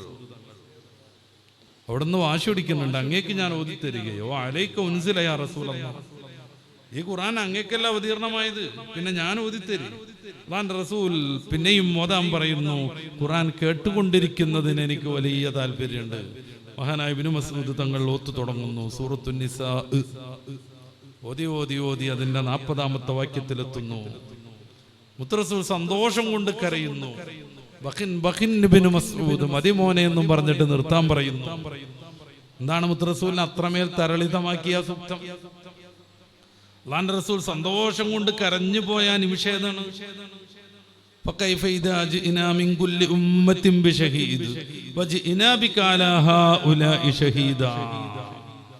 അല്ലാഹുവിന്റെ റസൂലേ, ഈ പൂർവികരാവുന്ന പ്രവാചകന്മാരുടെ ദഅവാ പ്രവർത്തനത്തിന് സാക്ഷിയായി അങ്ങയുടെ ഉമ്മത്തിനെ കൊണ്ടുവരികയും അവർക്ക് മേൽ സാക്ഷ്യം വഹിക്കാൻ വേണ്ടി അങ്ങ് വരികയും ചെയ്യുന്ന മഹ്ശറിന്റെ ആ മനോഹരമായ സന്ദർഭം എങ്ങനെ ഉണ്ടാകും? അല്ലാഹു ചോദിക്കുകയാണ്. ഫകൈഫ ഇദാ ജിനാ മിൻ കുല്ലി ഉമ്മത്തിൻ ബിശഹീദ്, ഓരോ ഉമ്മത്തിൽ നിന്നും പടച്ച റബ്ബ് സാക്ഷികളെ കൊണ്ടുവരും. വജിനാ ബിക അലാ ഹൗലാഇ ഷഹീദാ, എല്ലാ ഉമ്മത്തിനും മേലിൽ സാക്ഷി പറയാൻ അന്ന് പടച്ച റബ്ബിന്റെ കോടതിയിൽ അങ്ങേ എഴുന്നേൽക്കപ്പെടുന്ന ഒരു സന്ദർഭം വരും. എന്തായിരിക്കും ആ അവസ്ഥ? അല്ലാഹുവിന്റെ റസൂൽ സന്തോഷം കൊണ്ട് കരയണ്. ബഖിൻ ബഖിൻ ഇബ്നു മസ്ഊദ്, മതിമോനെ എന്നും പറഞ്ഞ് തൽക്കാലം വന്ന് ഒത്തു നിർത്താൻ വേണ്ടി അവിടുന്ന് കൽപ്പിക്കുന്നു.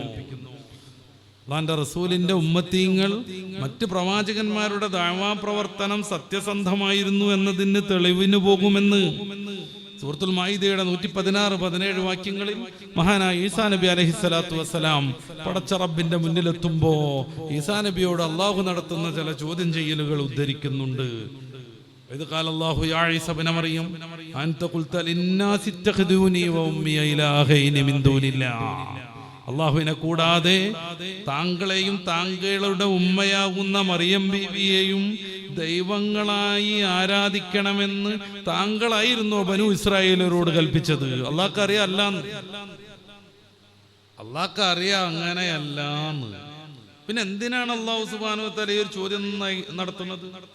മഹ്ശറയിൽ അള്ളാഹിന്റെ തീരുമാനം 100% നീതിയുക്തമായിരുന്നുവെന്ന് മഹ്ശറയിൽ ഒരുമിച്ച് കൂടുന്ന എല്ലാവർക്കും തെളിയിക്കാം. അല്ലെങ്കിൽ എന്തിനാ ഇപ്പൊ പടച്ച റബ്ബ് നമ്മുടെ കർമ്മങ്ങളൊക്കെ എഴുതി വെക്കണത്? റബ്ബിനറിയില്ലേ ആരൊക്കെ എന്ത് ചെയ്തു എന്ന്? അതനുസരിച്ച് അവിടെ തീരുമാനം എടുത്താൽ പോരെ? നമ്മുടെ കർമ്മങ്ങൾ നല്ലതും തീയതും കൃത്യമായി രേഖപ്പെടുത്തും. അതിന്റെ പ്രിന്റ് ഔട്ട് എടുക്കും, ഓരോരുത്തരുടെയും കയ്യിൽ കൊടുക്കും. കൈ കൊടുക്കണോടുകൂടെ തന്നെ സംഗതി തീരുമാനാകും. പണ്ട് മദ്രസയിലൊക്കെ ജയിച്ചോ തോറ്റതോ അറിയാൻ പോകലുണ്ടായിരുന്നു അല്ലേ? ദൂരം നിന്ന് ഇങ്ങനെ നോക്കുമ്പോൾ 13-ാം നമ്പർ ചോപ്പിലാണെന്നുണ്ടെങ്കിൽ തിരിഞ്ഞു, ഇനി നോക്കണമെന്നില്ല, കഥ കഴിഞ്ഞു. ഈ സാധനം കൈ കിട്ടുമ്പോൾ തന്നെ തീരുമാനമാകും. ആദരപൂർവം സ്നേഹത്തോടുകൂടെ ആഘോഷത്തോടുകൂടെ നല്ല മനുഷ്യരുടെ മുന്നിലൂടെ അവരുടെ കർമ്മ പുസ്തകം ലഭ്യമാകും. എന്നാ ചീത്ത ആളുകളാ അവരുടെ കൈ ബാക്കിലേക്ക് പിടിച്ചു വലിച്ച് പൊട്ടിച്ച് മേലക്കുയർത്തി അതിലങ്ങോട്ട് ചാമ്പി കൊടുക്കും. നമ്മൾ ആലോചിച്ച് നോക്കുക. അവിടെ വെച്ചിട്ട് ഓരോരുത്തരും പാരായണം ചെയ്യും. വലിഹാദൽ കിതാബ് ലാ യുഗാദിറു സഗീറത്തൻ വലാ കബീറത്തൻ ഇല്ലാ ഹസാഹാ. എന്നെ കേൾക്കുന്ന ചെറുപ്പക്കാരോട് എനിക്ക് സൂചിപ്പിക്കാനുള്ളത്, ഈ രചന, ഈ ഒരു എഴുത്ത് കൃത്യമായി നടന്നുകൊണ്ടിരിക്കുകയാണ്. ഈ ഒരു മിനിറ്റിനെ കുറിച്ച് അള്ളാഹു രേഖപ്പെടുത്തുക. അവർ നിന്റെ ദീന് കേൾക്കാൻ വേണ്ടിയിട്ട് ഈ സ്ഥാപനത്തിൽ ഒരുമിച്ച് കൂടി എന്നാണ്. നമ്മുടെ സഹോദരിമാരെ കുറിച്ച് രേഖപ്പെടുത്തുക, നിന്റെ റസൂലിന്റെ മദ്ഹ് കേൾക്കാൻ, നിന്റെ ദീനിന്റെ ഇൽമു പഠിക്കാൻ അവർ ഈ മഴക്കാലായിട്ട് പോലും ആ ഒരു 1.5-2 മണിക്കൂർ ഒരുമിച്ച് കൂടി എന്നാണ്. അല്ലാത്ത സന്ദർഭങ്ങളിലോ അവർ ഇൻസ്റ്റയിൽ കളിക്കുകയാണെന്ന് രേഖപ്പെടുത്തും.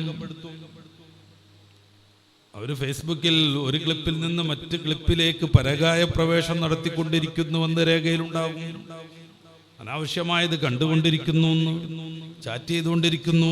പഠിച്ചുകൊണ്ടിരിക്കുന്ന പെൺകുട്ടി പഠിക്കാൻ വേണ്ടി പുസ്തകമൊക്കെ മറിച്ചിട്ടും അവളുടെ അഫെയറിനോടും ബെസ്റ്റിയോടും അവളുടെ ഫ്രണ്ടിനോടൊക്കെ ചാറ്റ് ചെയ്തുകൊണ്ടിരിക്കുന്നു.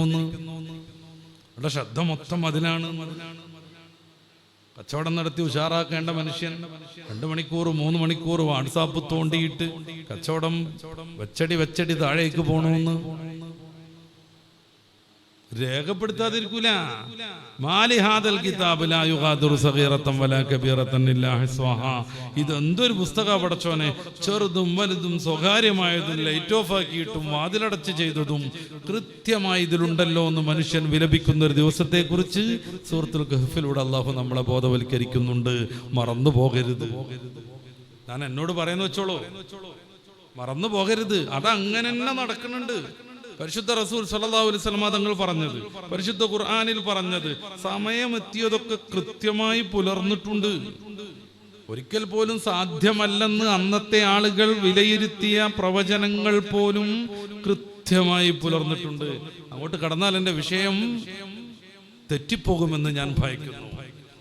ഇവിടെ ഞാൻ ഡൗൺലോഡ് ചെയ്തിട്ട് പ്രിന്റ് എടുത്ത് ഏകദേശം 1300 പേജുള്ളൊരു കിതാബുണ്ട്. എൻ്റെ ആ വലിപ്പം കൊണ്ട് പൊട്ടിപ്പോകാതിരിക്കാൻ ഞാൻ 2 വാളിയായിട്ടാണ് അത് പ്രിന്റ് എടുത്തത്. അതിൻ്റെ പേരെന്നെ അൽ ഇജാസുൽ ഇംബാഇ എന്നാണ്. ഖുർആനിന്റെ പ്രവചനപരമായ അത്ഭുതങ്ങൾ. 1400-1500 പേജുള്ള ഒരു കിതാബിൽ വിസ്തരിച്ച് ചർച്ച ചെയ്യുന്ന ഖുർആനിലെ പ്രവചനങ്ങൾ. ആ പ്രവചനങ്ങൾ നിറവേറിയതിനെ കുറിച്ച് സയന്റിഫിക്കായിട്ടും ഹിസ്റ്റോറിക്കലുമായിട്ടുള്ള പഠനം. ഇനി ചിലത് നടക്കാനുണ്ട്, സമയമായിട്ടില്ല. ഖബറിലെ ചോദ്യം നമ്മുടെ സമയമായിട്ടില്ലല്ലോ. സെപ്റ്റംബർ 1-ാം തീയതി മോളെ കല്യാണം എന്ന് പറഞ്ഞാൽ എന്താ നടത്താത്തൊന്നും ഇപ്പൊ ചോദിച്ചിട്ട് കാര്യമില്ല. സെപ്റ്റംബർ 1-ാം തീയതി കഴിയണം. സമയാവാത്തത് മാത്രമേ ഇനി ബാക്കിയുള്ളൂ. മഹ്ശറിലെ ചോദ്യം, സിറാത്തു പാലം, നരകം സ്വർഗം. ബാക്കിയുള്ളതെല്ലാം ഖുർആൻ പ്രവചിച്ചത് സമയവും സന്ദർഭവുമായത് മൊത്തം നടന്നിട്ടുണ്ട്. ഇനി അതായിട്ട് നടക്കൂല എന്ന് തെറ്റിദ്ധരിക്കരുത്. മലിഹാദൽ കിതാബ്, പരിശുദ്ധ ഖുർആനാ പറയണത്.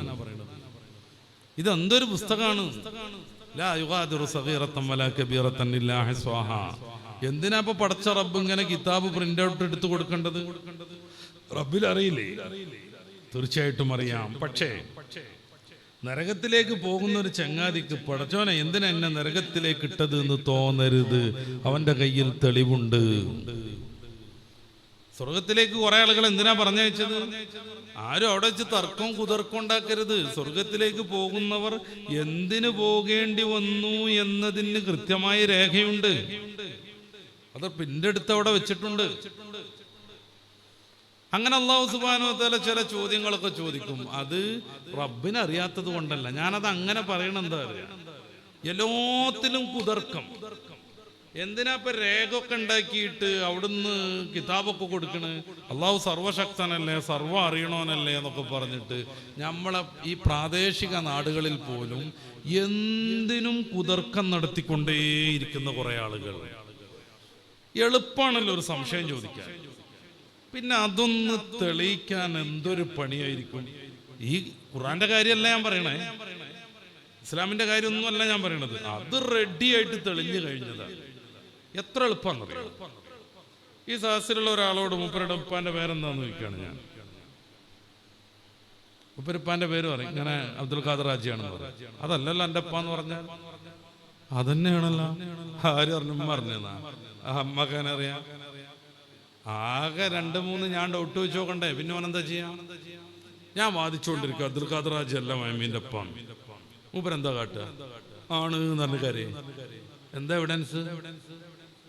ഞാൻ നാളെ കൊണ്ടുവരാം. ഞാൻ DNA ടെസ്റ്റ് നടത്താം.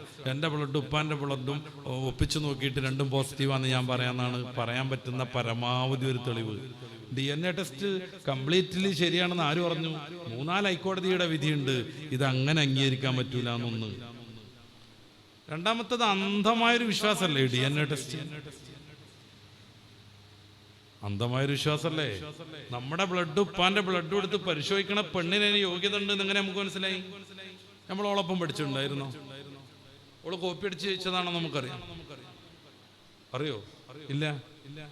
പോട്ടെ, അത് വിലയിരുത്താൻ വേണ്ടി ഉപയോഗിക്കുന്ന മെഷീൻ അത് ശരിയാന്ന് ആർക്കറിയാം? യഥാസമയം ഇംപ്രൂവ് ചെയ്ത് നടത്തിയിട്ടുണ്ടാവോ? അതിന് വല്ല തകരാറുണ്ടോ?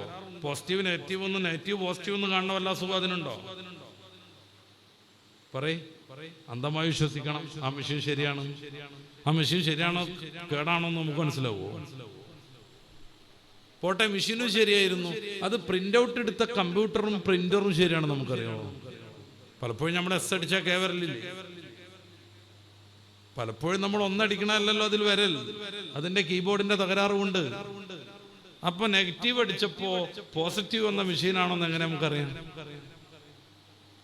100 കൂട്ടം അന്ധവിശ്വാസങ്ങൾ ഉറപ്പിച്ചിട്ടാണ് അവസാനം ഇതേ മൂലയർ അബ്ദുൽ ഖാദർ ഹാജിന്റെ ഇപ്പന്നെയാണ് എന്നുള്ളതിന് തെളിവ് എന്നും പറഞ്ഞു വരാൻ പറ്റുള്ളൂ. അതേ ആൾ വാപ്പാന്റെയും മൂപ്പരുടെയും ബ്ലഡ് എടുത്തിട്ട് ഒരു 4 ലാബിൽ കൊണ്ടുപോയി കൊടുക്കുക, മിക്കവാറും 2 വീതം വ്യത്യസ്തമായ റിസൾട്ട് വരും. ഏത് ലാബിന് നമ്മൾ അംഗീകരിക്കണം? ഒരു സമയത്ത് ബ്ലഡ് എടുക്കുക, നിങ്ങൾ 4 ലാബ് കൊടുക്കുക. ഇങ്ങനെ DNA ടെസ്റ്റ് ഒന്നും നടത്തണ്ട. ഒരു 4-5 സാധാരണയുള്ള സാധനം, ഷുഗറും കൊളസ്ട്രോളും പ്രഷറും, PSC ആയിക്കോട്ടെ അല്ലേ? പലരും PSC പാസ്സായിട്ടുണ്ടാവുമല്ലോ. അപ്പോൾ PSC ആയിക്കോട്ടെ, പ്രഷർ, ഷുഗർ, കൊളസ്ട്രോള്, വേണമെങ്കിൽ യൂറിക് ആസിഡും ക്രിയാറ്റിനും കൂടി ഒരേ സമയത്ത് നമ്മൾ 4 ബോട്ടിലിൽ ബ്ലഡ് എടുക്കുന്നു, 4 ലാബിൽ കൊടുക്കുന്നു.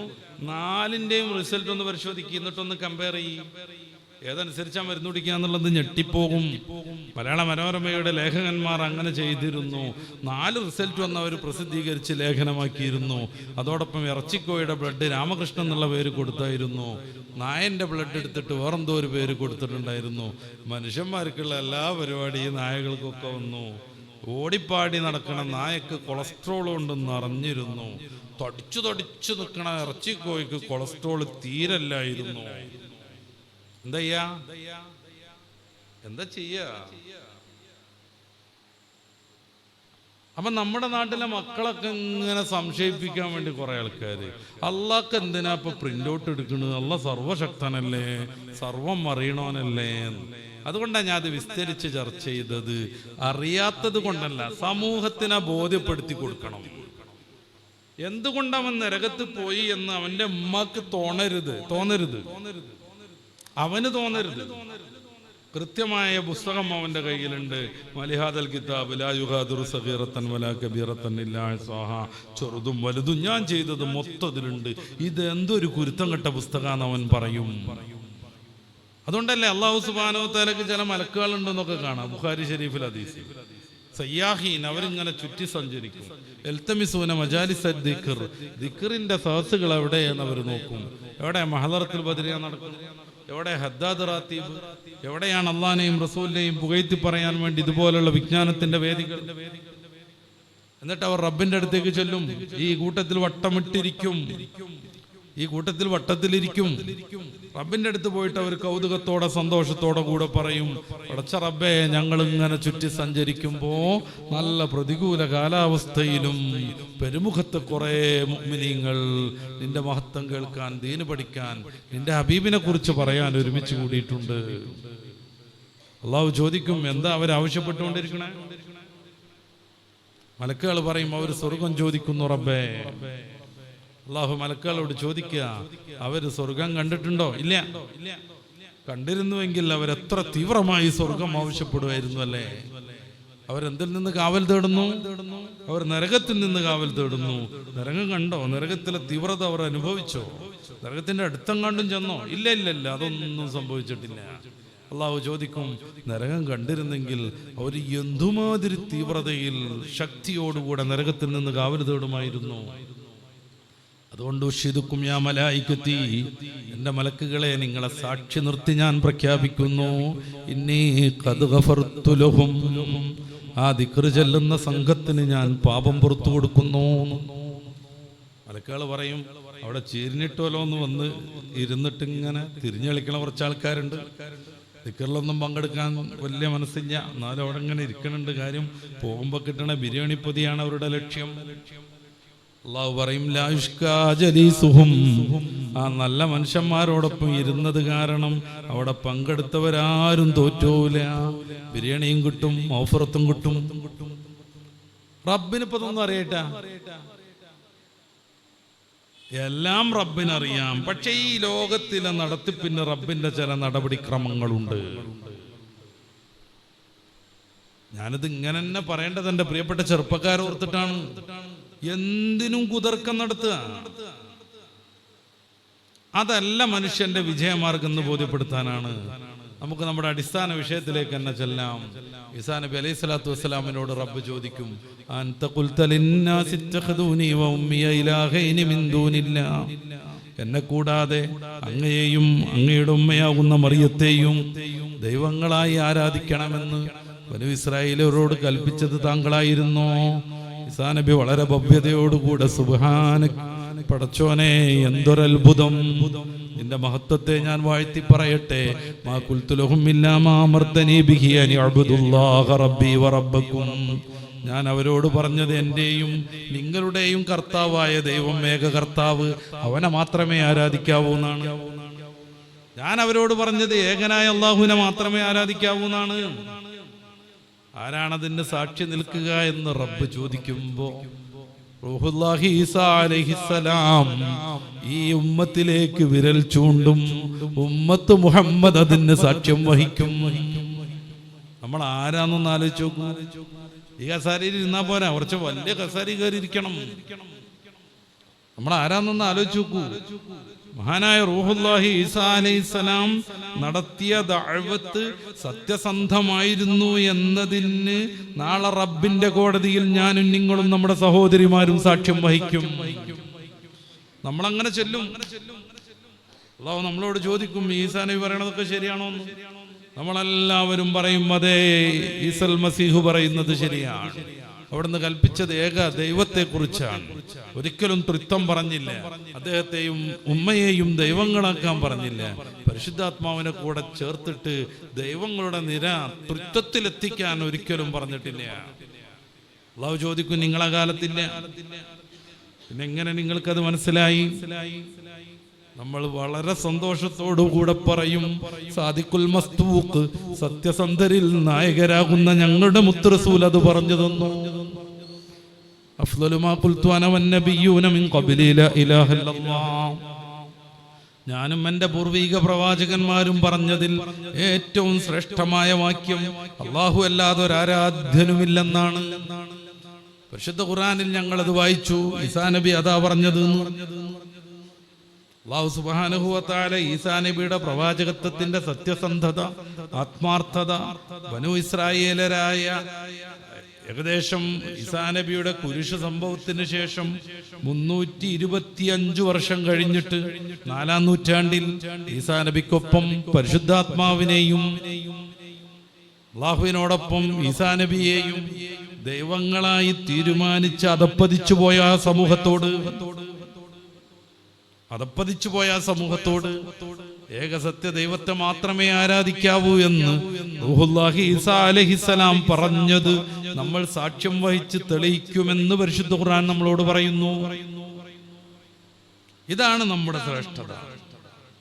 ഇതുകൊണ്ടാണ് മഹാനായ മൂസാ നബി അലൈഹിസ്സലാത്തു വസ്സലാം തൗറാത്ത് വായിച്ചപ്പോൾ നമ്മളെ കാണുന്നതും ആ ഉമ്മത്തിൽപ്പെട്ട ഒരാളായി എന്നെ ഒന്ന് മാറ്റാമോ എന്ന് റബ്ബിനോട് ദുആ ചെയ്യുന്നതും. ആലോചിച്ചു നോക്കുങ്ങൾ. കലീമുല്ലാഹി മൂസാ അലൈഹിസ്സലാം മിൻഹും മൻ ലാ തിൽക റുസുലു ഫളലനാ ബഅദുഹും അലാ ബഅദ് വമിൻഹും മൻ കല്ലമല്ലാഹ്. പരിശുദ്ധ ഖുർആൻ ഉലുൽ ഉസ്മികളിൽ എണ്ണിപ്പറയുന്ന മൂസാ നബി അലൈഹിസ്സലാത്തു വസ്സലാം തൗറാത്തായിട്ട് ഇങ്ങനെ വരുന്ന സമയത്ത് സാമരി സൃഷ്ടം പശുക്കിടാവിനെ ആരാധിച്ച് ബനൂ ഇസ്രായേലരാകെ പഴച്ചു പോയത് കാണുന്നു. വിഷമവും പ്രയാസവും ദേഷ്യമൊക്കെ കൂടെ വന്നിട്ട് തൗറാത്തിന്റെ വലിയ മാർബിളിന്റെ ഷീറ്റ് പോലത്തെ സാധനം വീണ് പൊട്ടിപ്പോകുന്നു. മഹാനുഭാവൻ അത് പെറുക്കിയെടുത്ത് ആ ഒരു വിഷമവും പ്രയാസമൊക്കെ മാറിയപ്പോൾ വായിക്കാൻ ശ്രമിക്കുന്നു. പരിശുദ്ധ ഖുർആൻ അത് ഉദ്ധരിക്കുന്നുണ്ട്. വലമ്മാ സഖത്താൻ മൂസൽ ഗളബ്, സൂറത്തുൽ അറാഫിന്റെ 154 മുതലുള്ള വാക്യങ്ങളിൽ. അസമയത്ത് തന്റെ വേദത്തിൽ മഹാനായ മൂസാ നബി അലൈഹിസ്സലാത്തു വസ്സലാം അതിശ്രേഷ്ഠരായ കുറെ ഉമ്മത്തിങ്ങളെ കാണുന്നു. മൂസാ നബിന്റെ വിചാരം അതൊക്കെ വേറെ വേറെ ഉമ്മത്തിങ്ങളാണ്. അതെല്ലാം നമ്മളെ കുറിച്ചായിരുന്നു തൗറാത്തിൽ പറയുന്നത്. തൗറാത്തിൽ നമ്മളെ പറ്റി പറയുന്ന വിശേഷണം സൂറത്ത് മുഹമ്മദിന്റെ 29 അള്ളാഹു വിശദീകരിക്കുന്നുണ്ട്. അതിനങ്ങോട്ട് കിടക്കല്ല. ഇഞ്ചീലിൽ നമ്മളെ കുറിച്ച് എന്ത് പറയുന്നു എന്ന് അതേ സൂക്തത്തിൽ കുറച്ച് നീണ്ട സൂറത്ത് ആയത്താണ് അല്ലെ, മുഹമ്മദ് റസൂലുള്ളാഹി വല്ലദീന മഅഹു എന്ന് പറയുന്ന ആയത്ത്. മൂസാ നബി അലൈഹിസ്സലാത്തു വസ്സലാം തന്റെ വേദത്തിൽ നമ്മെ കുറിച്ച് കാണുന്നു. ഓരോ വിശേഷണം പറഞ്ഞിട്ട് അത് വേറെ വേറെ ടീമാന്ന് കരുതിയിട്ട് ആ ടീമിനെ എൻ്റെ അനുയായികളാക്കുമെന്ന് മൂസാ നബി അലൈഹിസ്സലാം അള്ളാഹുവിനോട് വളരെ വികാരവായ്പോടുകൂടെ ദുആ ചെയ്യുന്നു. മൂസാ നബി പറയുന്ന കുറെ വിശേഷണങ്ങളുണ്ട്. അവരവസാനമായാണ് ലോകത്തേക്ക് കടന്നു വരിക. ഒന്നാമതായി സ്വർഗത്തിൽ പോകും. അല്ലാഹുമ്മ ജഅൽഹും ഉമ്മത്തി, പടച്ചോനെ അവരെന്റെ ഉമ്മത്തിങ്ങളാക്കി തരണം. ഇബ്നു കസീർ തന്റെ തഫ്സീറിൽ ഈ പറഞ്ഞ ആയത്ത് വിശദീകരിച്ചുകൊണ്ട് ഇമാം ഖത്താദ റളിയല്ലാഹു അൻഹുവിൽ നിന്ന് ഉദ്ധരിച്ച് ദീർഘമായ ഹദീസ് നമ്മളെ പഠിപ്പിക്കുന്നുണ്ട്. റബീഉൽ അവ്വലൊക്കെയാണ് വരുന്നത്. അത് മുഴുവൻ എനിക്ക് വിശദീകരിക്കാൻ സമയമില്ല. സദമാരും മൂലയിരട്ടികളൊക്കെ ആ ഭാഗം എടുത്തൊന്ന് പരിശോധിച്ചു.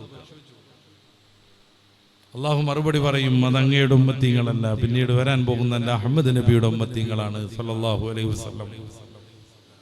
മൂസാ നബി പിന്നെയും ഒരു ടീമിനെ കാണും. ഇത് വേറെ ഏതോ ഒരു ടീമാന്ന് കരുതിയിട്ട് അള്ളാഹുവിന്റെ മുമ്പിൽ യാചിക്കും, പടച്ചോനെ എൻ്റെ വേദത്തിൽ ഞാനൊരു ടീമിനെ കാണുന്നു, അവർ നന്മ കൽപ്പിക്കും, തിന്മ വിരോധിക്കും. വ്യാപകമായി ഈ ഒരു സംരംഭം അവരിൽ നിലനിൽക്കും. അല്ലാഹുമ്മ ജഅൽഹും ഉമ്മത്തി, അവരെൻ്റെ ഉമ്മത്തിങ്ങളാക്കി തരണം. അള്ളാഹു പഴയ മറുപടി തന്നെ നൽകും, അത് അങ്ങയുടെ ഉമ്മത്തിങ്ങളല്ല, പിന്നീട് വരാനുള്ള എൻ്റെ അഹ്മദ് നബിയുടെ ഉമ്മത്തിങ്ങളാണ് സല്ലല്ലാഹു അലൈഹി വസല്ലം. ഇതൊരു മദ്ഹിന്റെ സാസാണ്, സലാത്തിന് ആരും കുറവ് വരുത്തണ്ട. അതെന്റെ അഹ്മദ് നബിയുടെ ഉമ്മത്തിങ്ങളാണ് സല്ലല്ലാഹു അലൈഹി വസല്ലം. നന്മ കൽപ്പിക്കലും തിന്മ വിരോധിക്കലും ആ ടീമിൽ ഉണ്ടാവില്ല, പൂർവികരിൽ. അത് നമ്മുടെ പ്രത്യേകതയാണ്. അതിന്റെ ദാർശനികമായ വിശദീകരണത്തിലേക്ക് ഞാൻ കടക്കണില്ല, സമയം കുറവാണ്. ഒറ്റവാക്ക് പറഞ്ഞാൽ നമ്മുടെ ഉമ്മത്തിൽ ഇനി നബിമാരില്ല. ഖിയാമത്താണ് സംഭവിക്കുന്നത് എന്നായാലും അതുവരെ ഈ ഖുർആനും ഈ ഫത്ഹുൽ മുഈനും ഈ ഖുലാസത്തുൽ ഫിഖ്ഹുൽ ഇസ്ലാമി ഒക്കെ തന്നെയാണ് ലോകത്തുണ്ടാവുക. വേറെ നബി വരാത്തത് കൊണ്ട് ഈ ദീനിന്റെ പ്രചാരണം നമ്മൾ ഓരോരുത്തരും നിർവഹിക്കണമെന്നാണ് റബ്ബിന്റെ കൽപ്പന. അതിൽ കുറവ് വരുന്നതാണ് ഇന്ന് കാണുന്ന ഒട്ടുമിക്ക പ്രശ്നങ്ങളുടെയും അടിസ്ഥാനം. അത് അത്രമേൽ ഈ സാഹസിൽ പറഞ്ഞു ഫലിപ്പിക്കാൻ പറ്റുമെന്ന് എനിക്കറിയില്ല. കോലം കെട്ടുവരുന്ന മോനോടൊരു ഉപദേശം കൊടുക്കാൻ ധൈര്യമില്ലാത്ത വാപ്പയും ഉമ്മയാണ് ഈ കാലത്തിന്റെ ശാപം. ഒന്നും വിചാരിക്കരുത്. പല ന്യായങ്ങളും ഉണ്ടാവും. മോനെ നമ്മൾ 5 വരെ മദ്രസ പഠിപ്പിച്ചു, ഓൻ പഠിച്ചത് മർക്കസ് ബോർഡിങ്ങിലായിരുന്നു, ഇനിയിപ്പോ എന്താ ഓനോട് ഞാൻ പറയണം? അങ്ങനെയാണ് ചില രക്ഷിതാക്കളുടെ കാര്യം. അബ്ദുല്ലാഹി ഇബ്നു ഉമർ റളിയല്ലാഹു അൻഹുവിനെ അറിയാത്തവരുണ്ടാവില്ലേ സഹസിൽ? ഉമറുൽ ഫാറൂഖ് തങ്ങളുടെ അഭിമാനപുത്രൻ. വിജ്ഞാനത്തിന്റെ ഉന്നതിയിൽ നിൽക്കുന്ന 4 അബ്ദുള്ളമാരുണ്ട് സഹാബികളുടെ കൂട്ടത്തിൽ. സൂക്ഷ്മമായി പരിശോധിച്ചാൽ നമ്മുടെ 4 മദ്ഹബ് ചെല്ലുന്നത് ആ 4 പേരിലേക്കാണ്, ഓരോരുത്തരിലേക്കാണ്. അവരവരുടെ അഭിപ്രായത്തിന്റെ വിശദീകരണമാണ് 4 മദ്ഹബുകൾ. 4 അബ്ദുള്ളമാർ, അൽ അബാദിലത്തുൽ അർബഅ, 4 അബ്ദുള്ളമാർ. Abdullahi bin Zubair, Abdullahi bin Masud, Abdullahi bin Abbas, Abdullahi bin Umar റളിയല്ലാഹു അൻഹും. ഈ 4 സഹാബികളിലെ 4 പ്രമുഖ ഫിഖ്ഹ് പണ്ഡിതന്മാരിൽ ഒരാൾ. ഉമറുൽ ഫാറൂഖ് തങ്ങൾക്ക് അഭിമാനമായിരുന്നു അബ്ദുല്ലാഹി ബിൻ ഉമറിനെ കുറിച്ച്. മോനെ, നീ ആ റസൂലിന്റെ സദസ്സിൽ ആ ഒരു ഉത്തരം പറഞ്ഞിരുന്നെങ്കിൽ വാപ്പ എന്ന നിലയ്ക്ക് എനിക്ക് ഏറ്റവും കൂടുതൽ സന്തോഷം തോന്നുമായിരുന്നുവെന്ന് പലപ്പോഴും ഉമറുൽ ഫാറൂഖ് തങ്ങൾ പൊന്നാര മോനെ പുകഴ്ത്തുന്നുണ്ട്. റസൂൽ ചില ചോദ്യങ്ങളൊക്കെ ചോദിക്കുമല്ലോ. എല്ലാ പാർട്ടും ഉപകാരപ്രദമാകുന്ന, ഒരിക്കലും ഇല പൊഴിഞ്ഞു പോവാത്തൊരു വൃക്ഷം റസൂലുള്ളാഹി ചോദിച്ചു. അവരൊക്കെ ഇങ്ങനെ പല കാട്ടുകൂടിയും ചിന്തണ്ടോയി. അത് വീട്ടിയായിരിക്കുമല്ലോ, അത് മഹാഗണി ആയിരിക്കുമല്ലോ എന്നൊക്കെ ഇങ്ങനെ ചിന്തിച്ചു പോയി. ആരും മറുപടി പറഞ്ഞില്ല. അവസാനം റസൂലുള്ളാഹി സ്വല്ലല്ലാഹു അലൈഹി വസല്ലം തങ്ങൾ പറഞ്ഞു, ഈന്തപ്പന ഒരിക്കലും അതിന്റെ ഇല പൊഴിഞ്ഞു പോവില്ല. നമ്മുടെ ഈ തെങ്ങിന്റെ പട്ട വീഴും പോലെ വീഴൂല. ദ്രവിച്ച് അവസാനം മുറിഞ്ഞു വീഴുകയാണ് ചെയ്യുക, അല്ലെങ്കിൽ വെട്ടി മുറിക്കുകയാണ് അവർ ചെയ്യുക. അതിന്റെ എല്ലാ പാർട്ടും ഉപകാരപ്രദമാണ്. ഇപ്പം നമ്മുടെ നാട്ടിലൊക്കെ ഇങ്ങനെ ഈത്തപ്പന കുറേശ്ശെ വളർത്തുന്നുണ്ട് ഓരോരുത്തർ. എനിക്കിങ്ങനെ തോന്നാറുണ്ട് അത് വളർത്തി അബദ്ധത്തിലേക്ക് എത്തുമോ. കാരണം ഈത്തപ്പനെ ബഹുമാനിക്കണം എന്ന് ഹദീസിലുണ്ട്. ഈത്തപ്പനയെ ബഹുമാനിക്കണം. നമ്മൾ കോളേജിന്റെ താഴെ ഈത്തപ്പന നടുക, കുട്ടികൾ തുപ്പണതൊക്കെ ഈത്തപ്പനന്റെ കവിളിലേക്കാവുക, കരളിലേക്കാവുക, ഈത്തപ്പനന്റെ കാലിലേക്കാവുക, കയ്യിലേക്കാവുക. പറ്റുമെന്ന് എനിക്കറിയില്ല. ഉസ്താമാരിവിടെ ധാരാളം ഉണ്ട്. അവർ ഫിഖിയായ ചർച്ച അവർ നടത്തണം. ഹദീസ് വായിച്ചപ്പോൾ തോന്നിയൊരു ഡൗട്ടാണ്. അക്രിമൂ അമ്മത്തുക്കുമുൻ നഖല എന്ന ഹദീസിലുണ്ട്. നിങ്ങൾ ബഹുമാനിക്കണം നിങ്ങളുടെ അമ്മായി ആകുന്ന ഈത്തപ്പന എന്നാണ്. അമ്മായി വാപ്പാന്റെ പെങ്ങൾക്ക് ഇവിടെ എന്താ പറയാ? അമ്മായി തന്നെ. നമ്മുടെ വാപ്പാന്റെ പെങ്ങളാണ് ഈത്തപ്പന എന്നാണ് പറയുന്നത്. അതിന്റെ കാരണം കൂടി റസൂലുള്ളാഹി വിശദീകരിക്കുന്നുണ്ട്.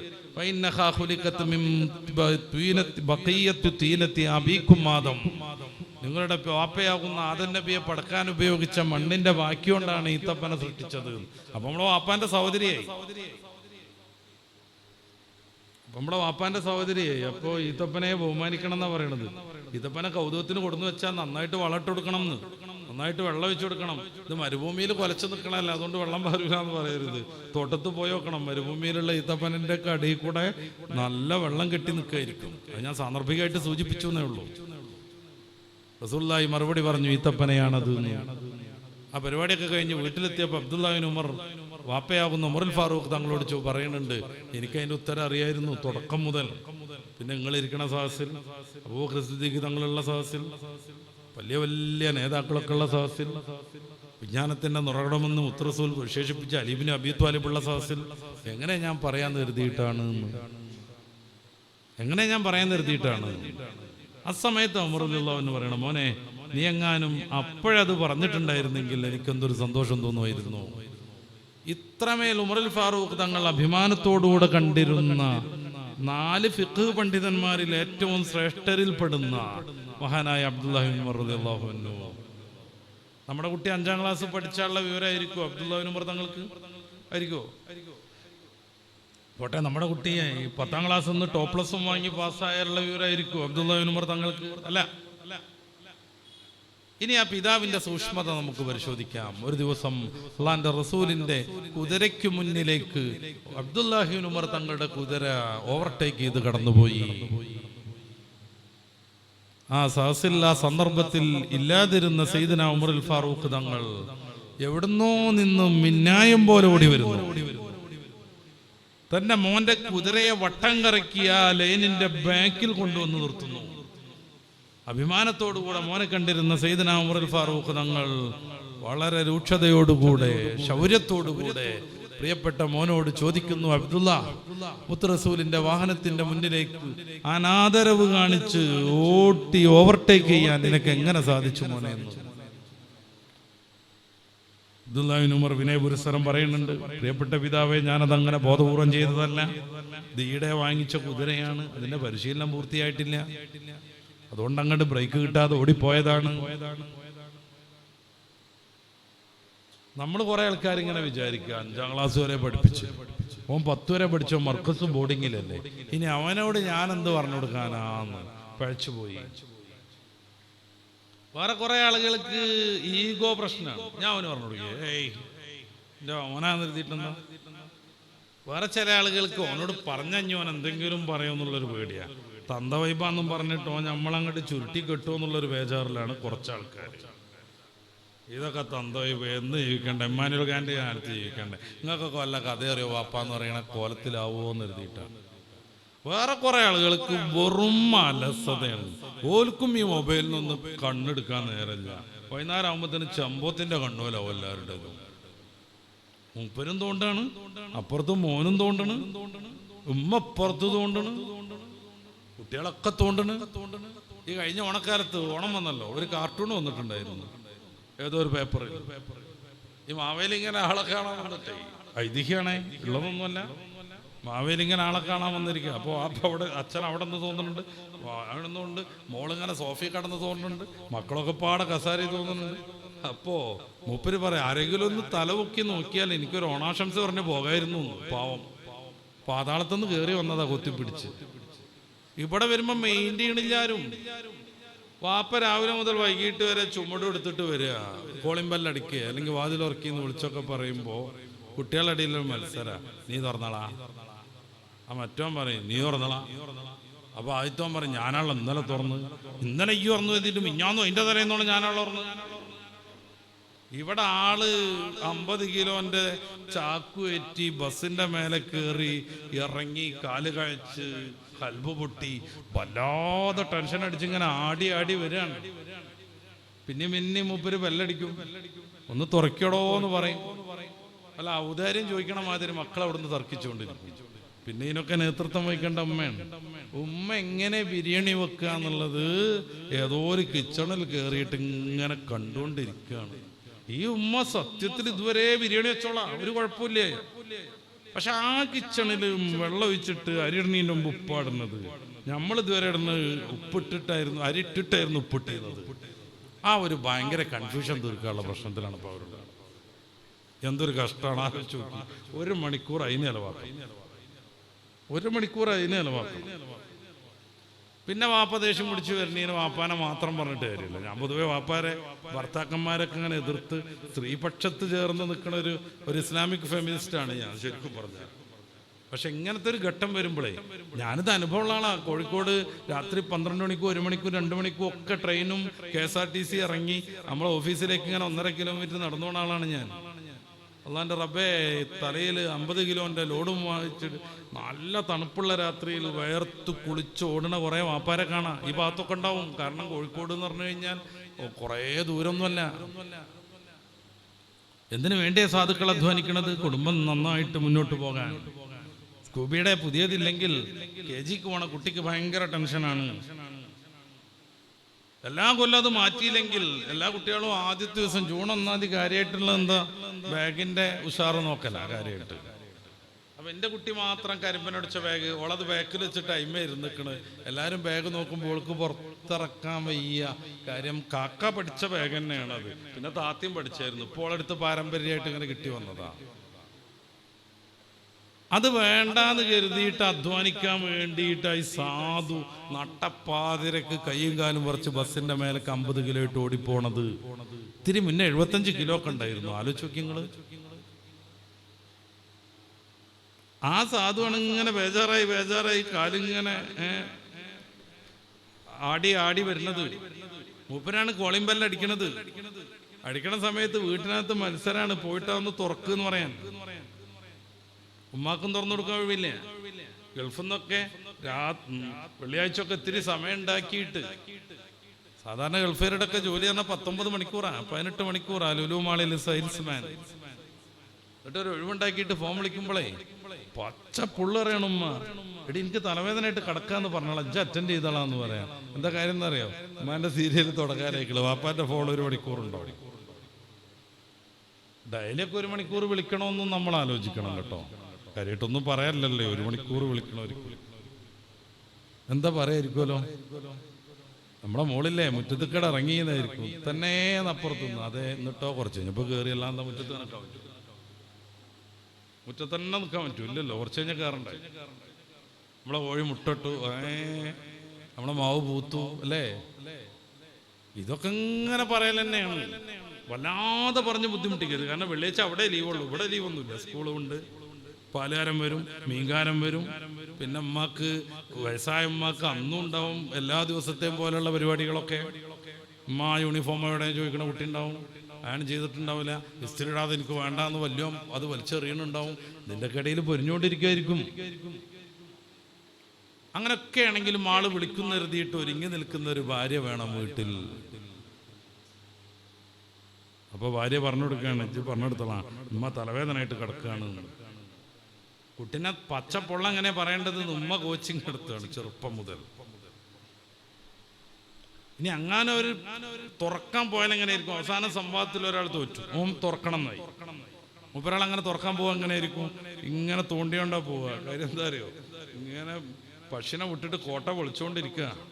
ഇങ്ങനെ പോയിട്ട് ഇതൊന്നും നോക്കൂല. ഇങ്ങനെ ടവർ ബോട്ട് ഇങ്ങനെ താഴ്ത്തിയിട്ട് ഇങ്ങനെ പോരും.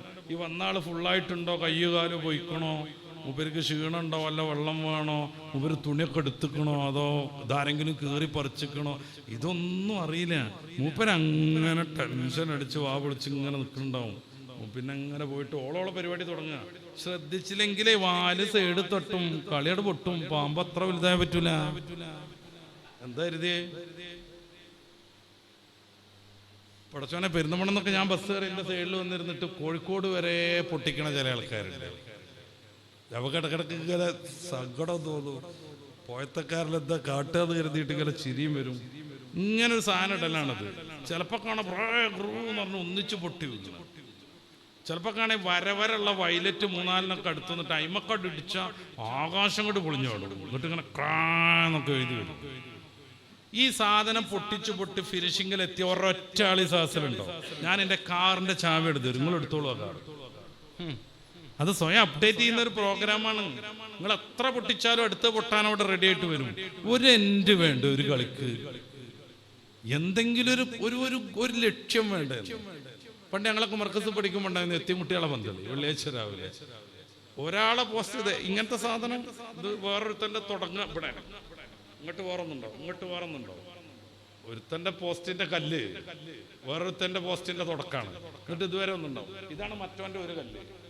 അപ്പൊ തുരുതുരേ പോസ്റ്റും അങ്ങനെ അങ്ങനെ കൂട്ടടി. എന്താ അതിലൊരു രസമുള്ളത്? ഐറ്റങ്ങൾക്ക് അതിനും വിടാത്തത് കൊണ്ട് അതൊരു കളി എന്നല്ലാതെ. പണ്ട് രാജാവിന്റെ കഥ അറിയാലോ, ഒരു പന്തേറ്റ് ഇങ്ങനെ എല്ലാവരും കളിക്കുമ്പോൾ നമ്മുടെ രാജ്യത്തിൽ ഇത്ര ദാരിദ്ര്യം കൊണ്ടൊരു 22 പന്താണ് എല്ലാവർക്കും ഓരോന്ന് കൊടുത്ത്. പിന്നെന്ത് കളിയാണ്? ഒരു ലക്ഷ്യം, ഗോൾ എന്ന് പറഞ്ഞാൽ തന്നെ ലക്ഷ്യം തന്നെ. ഒരു ഗോളൊന്നുമില്ല, കിട്ടണോനോട് പിടിച്ചു മുട്ടുക. അതിലെന്ത് രസമുള്ളത്? ഒരു ലക്ഷ്യം വേണം. ഈ സാധനം പെരുന്തമണ്ണെന്ന് കോഴിക്കോടത്തോളം കൃത്യമായി ബ്ലോക്ക് ഒന്നും ഇല്ലെങ്കിൽ 2.25 മണിക്കൂറാണ്. എത്ര ഉറങ്ങി നമ്മൾ എണീക്കുമ്പോഴും മൂപ്പരാളം ആവേശത്ത് പൊട്ടിച്ച് എത്ര എത്തും. ഇത് എവിടെങ്കിലും ഒരു അവസാനം വേണ്ടേ? ജയിച്ചു എന്നൊരു തീരുമാനമുണ്ട്, അല്ലെങ്കിൽ തോറ്റു തീരുമാനമുണ്ട്. തോറ്റു തീരുമാനമായാലും റായത്താണല്ലോ, പരിപാടി കഴിഞ്ഞു നോക്കാലോ. മനുഷ്യരെ കെട്ടിയിടുക. ഫേസ്ബുക്കിൽ ഇങ്ങനെ തോണ്ടിക്കൊണ്ടിരിക്കുകയാണ്. സിറ്റ് ഔട്ടിൽ നിന്നിട്ട് എടീ ആയിലേ എന്ന് വിളിച്ചു ചോദിക്കുകയാണ് അടുക്കളയ്ക്ക്. അപ്പൊ ആ കാരണം മൂപ്പത്തി ഇങ്ങനെ പൊരിഞ്ഞുകൊണ്ടിരിക്കുകയാണ് അവിടെ. അമ്മയെക്കുറിച്ച് കവിത എഴുതി. കഴിഞ്ഞ വർഷത്തിന്റെ മുന്നത്തെ വർഷത്തിലുള്ള സ്കൂൾ കലോത്സവത്തിൽ ഒരു പെൺകുട്ടി, അവൾക്ക് ഫസ്റ്റ് കിട്ടിയത്. എന്തായിരുന്നു അമ്മ? പുലരുമ്പോൾ മുതൽ ഞങ്ങൾ എണീക്കുന്നതിന്റെ മുന്നേ വർക്ക് ചെയ്തുകൊണ്ടിരിക്കുന്ന, സ്വയം പ്രവർത്തിക്കുന്ന, കരി പുരണ്ട് കറുത്ത, പിന്നെ ചുക്കിച്ചുളിഞ്ഞു പോയ ഒരു യന്ത്രമുണ്ട് ഞങ്ങളുടെ വീട്ടിൽ, ഇങ്ങനെ സോഡിയം ഉണ്ടാക്കിക്കൊണ്ടിരിക്കുന്നു എന്നാണ്. വേർക്കുന്നതെന്നാണ് അർത്ഥം. ആ ഒരു മെഷീനുണ്ട് ഞങ്ങളെ വീട്ടിൽ. നേരത്തെ തുടങ്ങും അതിൻ്റെ വർക്ക്. അങ്ങനെ അമ്മയെ കുറിച്ച് എഴുതി. അമ്മനെ പറ്റിയുള്ള കുറേ കവിതകളുണ്ട്. ബാലാമണി അമ്മക്ക് പോലും അമ്മ എന്നുള്ള കവിത ഉണ്ട്. 4 മക്കളുണ്ടായിട്ടെന്ന് പറഞ്ഞ് തുടങ്ങണേ, നമ്മുടെ മാധവക്കുട്ടിയുടെ അമ്മ. ഈ സാധു അതിൻ്റെ ഉള്ളിൽ കടന്ന് ഇങ്ങനെ പൊരിഞ്ഞുകൊണ്ടിരിക്കുകയാണ്. അപ്പൊ ഇവിടുന്ന് ഇങ്ങനെ ഫേസ്ബുക്ക് തോണ്ടിയിട്ട് എടീ ആയില്ലേ, ഇത് ക്ലോക്കൊക്കെ ഒന്നും നോക്കണില്ലേ എന്നൊക്കെ ഇങ്ങനെ കൽപ്പന കൊടുക്കുക. അതിൻ്റെ ഇടയിലേക്കാണ് ചെറിയ കുട്ടി ഇങ്ങനെ വേന്ന് പറഞ്ഞ് കരയാം. കുട്ടി കരയണേ നീ കേൾക്കണില്ലേ എന്ന്. കല്യാണത്തിന് വന്നപ്പോഴേ 34-5 കുട്ടികളായിട്ട് വന്ന പോലെ. ഇത് ഇവിടുന്ന് ഉണ്ടായതൊന്നും അല്ല തോന്നും. അയാളെ വിളി കേട്ടാൽ കുട്ടിനെ പോയിന്ന് എടുക്കാനോ ഒന്ന് ആട്ടാനൊക്കെ ഏതാണിനും പറ്റും. വല്ലാതെ കുട്ടിനെ കൈകാര്യം ചെയ്യാൻ നമുക്ക് പറ്റൂല എന്നുള്ളൂ. പ്രാഥമികമായ സംഗതികൾക്കൊക്കെ നമുക്കും പറ്റും. നമ്മളെ ഫോണിൽ ഫേസ്ബുക്കിൽ കെട്ടിയിട്ടൊരു മനുഷ്യനുണ്ട്, സക്കർബർഗ്. മൂപ്പരാള് ഭാര്യക്ക് പച്ചക്കറി മുറിച്ചുകൊണ്ടിരിക്കുകയാണ്. ഏറ്റവും പുതിയ ഫോട്ടോ അതാണ്. നമ്മളൊക്കെ ഇങ്ങനെ സിറ്റ് ഔട്ടിൽ നിന്നിട്ട് ആയിലടി എന്ന് വെച്ച് കൽപ്പിച്ചുകൊണ്ടിരിക്കുമ്പോൾ നമ്മളെ ഫേസ്ബുക്ക് കെട്ടിയിട്ട മനുഷ്യൻ ഭാര്യക്ക് പച്ചക്കറി മീനൊക്കെ മുറിച്ചെടുത്തുകൊണ്ടിരിക്കണം. നമ്മള് ചെറിയ കുട്ടി ഒതുങ്ങി നിൽക്കാൻ വേണ്ടി ഫോൺ ഓണാക്കി കൊടുക്കുകയാണ്. ചെറിയ കുട്ടി. ഞാൻ ഈടെ നമ്മുടെ ഒരു അകന്ന ബന്ധുവിൻ്റെ ഒരു ഫംഗ്ഷന് പോയി. അവരൊപ്പം മരിച്ചതിൻ്റെ ഒരു ആണ്ടുമായിട്ട് ബന്ധപ്പെട്ട് ഒരു ചെറിയ കുട്ടിയുണ്ട്, കഷ്ടിച്ച് 1.5 വയസ്സ് കാണും. ഒരു മൂലക്കെ ഫോണായിട്ട് അങ്ങനെ തോണ്ടി കളിച്ചുകൊണ്ടിരിക്കണം. കുറേ കഴിഞ്ഞപ്പോൾ ഒരു പാവം തോന്നിയിട്ട് ഞാൻ അവിടുത്തെ ഒപ്പാനെ വിളിച്ചിട്ട് ചോദിച്ചു, ഇത് എന്തേ കുട്ടീനെ അങ്ങനെ ഇട്ടിരിക്കണത്? അപ്പോൾ മൂപ്പരിനോട് പറഞ്ഞെന്താ അറിയോ, ഓളെ ഫോണിലൊരടക്കം വെച്ച് അവിടെ ഇരുത്തിയതാണ്. ഫോണിലെന്തോ ഒരു പരിപാടി എടുത്തുകൊണ്ട് അവിടെ ഇരുത്തിയ. അല്ലെങ്കിൽ ഓൾ ഇന്നയോ ഓളപ്പാനെയോ ഇങ്ങനെ വർക്ക് ചെയ്യാൻ വിടൂല എന്നാണ്. മൂപ്പരെയും ആ കുട്ടിയുടെ ഒപ്പയാകുന്ന മൂപ്പരുടെ മോനെയും ഈ പരിപാടിക്ക് ഫ്രീ ആകാൻ വേണ്ടിയിട്ട് കുട്ടിക്ക് ഫോണിൽ അടക്കം വെച്ചെടുത്തുക്കുക. കുട്ടിയുടെ കണ്ണെന്താവും അറിയോ, ഊരെന്താവും അറിയോ? ഞാൻ അതിന്റെ ആരോഗ്യവശം വിശദീകരിക്കണില്ല. ചെറിയ കുട്ടിക്ക് പോലും ഫോണ് കൊടുക്കുകയാണ് നമ്മൾ. എന്തിന്? കുറച്ചേരം ശല്യം ഒഴിവാകട്ടെ എന്ന് കരുതിയിട്ട്. നമ്മളെ ഫോണിന്റെ ലോകത്ത് കെട്ടിയിട്ട സക്കർബർഗ് അദ്ദേഹത്തിന്റെ മകൾ മാക്സിമക്ക് 13 വയസ്സാവോളം ഒരു സ്വിച്ച് ഫോണും കൂടി കൊടുത്തിട്ടില്ല. നിങ്ങൾ വായിക്കണം. അയാൾക്കറിയാം അയാളെ മാതിരി മോള് ബുദ്ധിമതി ആവണമെന്നുണ്ടെങ്കിൽ ഇത് കൊടുക്കാൻ പാടില്ല എന്ന്. 13 വയസ്സ് വരെ ഒരു സ്വിച്ച് ഫോണും കൂടി കൊടുത്തിട്ടില്ല. എന്നിട്ടല്ലേ നിങ്ങളൊക്കെ നമ്മൾ സാധാരണ നമ്മുടെ മക്കൾക്കൊക്കെ കൊടുത്തുകൊണ്ടിരിക്കുന്ന ഈ സ്മാർട്ട് ഫോൺ. മാക്സിമ എന്ന മോളെ കുറിച്ച് സെർച്ച് ചെയ്യണം. ഡോട്ടർ ഓഫ് സക്കർബർഗ് ഒന്ന് സെർച്ച് ചെയ്യാൻ. മാക്സിമക്ക് 13 വയസ്സ് വരെ നമ്മളൊക്കെ ഫോണിന്റെ ലോകത്ത് കെട്ടിയിട്ട് ഈ മനുഷ്യൻ ഫോൺ കൊടുത്തിട്ടില്ല എന്ന്. അയാൾക്കറിയാം അയാളുടെ മകൾ നന്നാവണമെന്നുണ്ടെങ്കിൽ ഇത് കൊടുക്കാൻ പാടില്ല. ഇത് കളിച്ചുകൊണ്ടിരുന്നിട്ട് മാതാവ് ഏത് രീതിയിലാണ് ഈ അടുക്കളയിൽ വർക്ക് ചെയ്യണതെന്ന് അറിയാൻ പറ്റണില്ല പെൺകുട്ടികൾക്ക് പോലും. പിതാവ് കയറി വരുന്ന സമയത്ത് എന്താ അതിന്റെ കോലം എന്നുള്ളത് അറിയില്ല. ആർക്കും നന്മ കൽപ്പിക്കാനോ തിന്മരിപ്പിക്കാനോ ധൈര്യമല്ല, തൻ്റെ ഇടമില്ല. അങ്ങനെ എല്ലാവരും അവരുടെ ലോകത്ത് അങ്ങനെ സഞ്ചരിച്ചുകൊണ്ടിരിക്കുന്നു. ഈ ഉമ്മത്തിനെ പറ്റി തൗറാത്തിലുള്ള പ്രധാനപ്പെട്ട ഒരു വിശേഷണം, അവർ നന്മ കൽപ്പിക്കും തിന്മ വിരോധിക്കും. ഞാൻ പറഞ്ഞല്ലോ, ഖിയാമത്ത് നാൾ വരെയും ഇനി നിലനിൽക്കുന്ന നിയമം നമ്മുടെ ഫത്വയിലുള്ളതാണ്, നമ്മുടെ പരിശുദ്ധ ഖുർആനിലും ഹദീസിലുള്ളതാണ്. ചില പ്രഭാഷണം കേട്ടാ തോന്നും ഖിയാമത്ത് നാൾ ഇതാ വന്ന് നിൽക്കുകയാണ്. ഖിയാമത്ത് നാളേന്ന് വിളിച്ചാൽ ഓ എന്ന് പറയാൻ പരലോകം വെളിപ്പാടകലെന്നൊക്കെയാണ് ചില പ്രസംഗം. ആരും തെറ്റിദ്ധരിക്കണ്ട, നന്നായിട്ട് അധ്വാനിച്ചോളൂ. ഇപ്പൊ അടുത്തൊന്നും ഖിയാമത്ത് നാൾ ഉണ്ടാവില്ല. ആരും അങ്ങനെ ബേജാറാണ്ട. നമ്മുടെ ഒരു 100 തലമുറ കഴിഞ്ഞാലും ഖിയാമത്ത് നാൾ ഉണ്ടാവില്ല. ഞാൻ പറയാൻ കാരണം എന്താ, എൻ്റെ ഒരു ബന്ധുവിൻ്റെ വീട് നിർമ്മാണത്തിന് വെറുതെ കാണാൻ പോയി. ഞാൻ പറഞ്ഞു സ്ഥലമൊക്കെ വേസ്റ്റ് ആക്കിയാലോ, അതൊരു സൈഡിൽ കുറച്ച് സൈഡിലാക്കി ഉണ്ടാക്കിയിട്ടുണ്ടെങ്കിൽ അപ്പുറത്ത് മോനും കൂടി വീട് വെച്ചുകൂടായിരുന്നു. അപ്പൊ ആള് പറഞ്ഞെന്താ പറയുക, ഓൻ വീട് വെക്കുക. അപ്പൊ ഇതിലൊക്കെ ലോകം ഉണ്ട് ഉസ്താദേ. ഈ വീടെന്നാണ് പൊക്കി ഫുള്ള് കഴിയുമ്പത്തിന് ഇത് ഒളിഞ്ഞാടോ എന്നുള്ളിടത്താണ് മൂപ്പരുള്ളത്. ആന്ന് ഇങ്ങനെ അലസരാവാൻ പാടില്ല നമ്മൾ. ഇപ്പൊ അടുത്തൊന്നും സംഭവിക്കൂല. എത്ര കാലം കഴിഞ്ഞാണ് ഇത് സംഭവിക്കുന്നെങ്കിൽ അതുവരെ ഈ ഖുർആനാണ്, വേറെ നബി വരൂല. അപ്പൊ നമ്മളെല്ലാവരും നന്മ കൽപ്പിക്കുന്നവരാകും. അതോടൊപ്പം നന്മ കൽപ്പിക്കുന്നത് നമ്മുടെ ജീവിതത്തിലേക്ക് നമ്മൾ ഉൾക്കൊള്ളുകയും വേണം. അപ്പൊ ഈ സമൂഹം എപ്പോഴും ധർമ്മനിഷ്ഠാവും. എല്ലാവരും നന്മ കൽപ്പിക്കണം. നന്മക്ക് നമ്മൾ പ്രയോഗിക്കണം. എല്ലാവരും തിന്മ വിരോധിക്കണം. വിരോധിക്കുന്ന തിന്മയിൽ നിന്ന് വിരോധിക്കുന്നവൻ എന്തായാലും മാറി നിൽക്കണം. അപ്പൊ എപ്പോഴും നല്ലൊരു സുതാര്യമായ സമൂഹം രൂപപ്പെടും. തൗറാത്തിൽ നിന്ന് മൂസാ അലൈഹിസ്സലാം നമ്മുടെ മറ്റൊരു വിശേഷണം കാണുന്നത് അതാണ്. അവർ നന്മ കൽപ്പിക്കും, തിന്മ വിരോധിക്കും. ഇമാമുനാ നവവി റളിയല്ലാഹു അൻഹു ശറഹ് മുസ്ലിമിന്റെ ബാബു അൽ അംരി ബിൽ മഅറൂഫി വന്നഹി അനിൽ മുൻകർ എന്ന് പറയുന്ന നന്മ കൽപ്പിക്കലും തിന്മ വിരോധിക്കലും എന്ന് പറയുന്ന അധ്യായത്തിന്റെ ആമുഖത്തിൽ പറയുന്നുണ്ട്, ഈ സംഗതി എടുത്തുപോയാൽ ഇസ്ലാമിന്റെ ചൈതന്യം നഷ്ടപ്പെടും.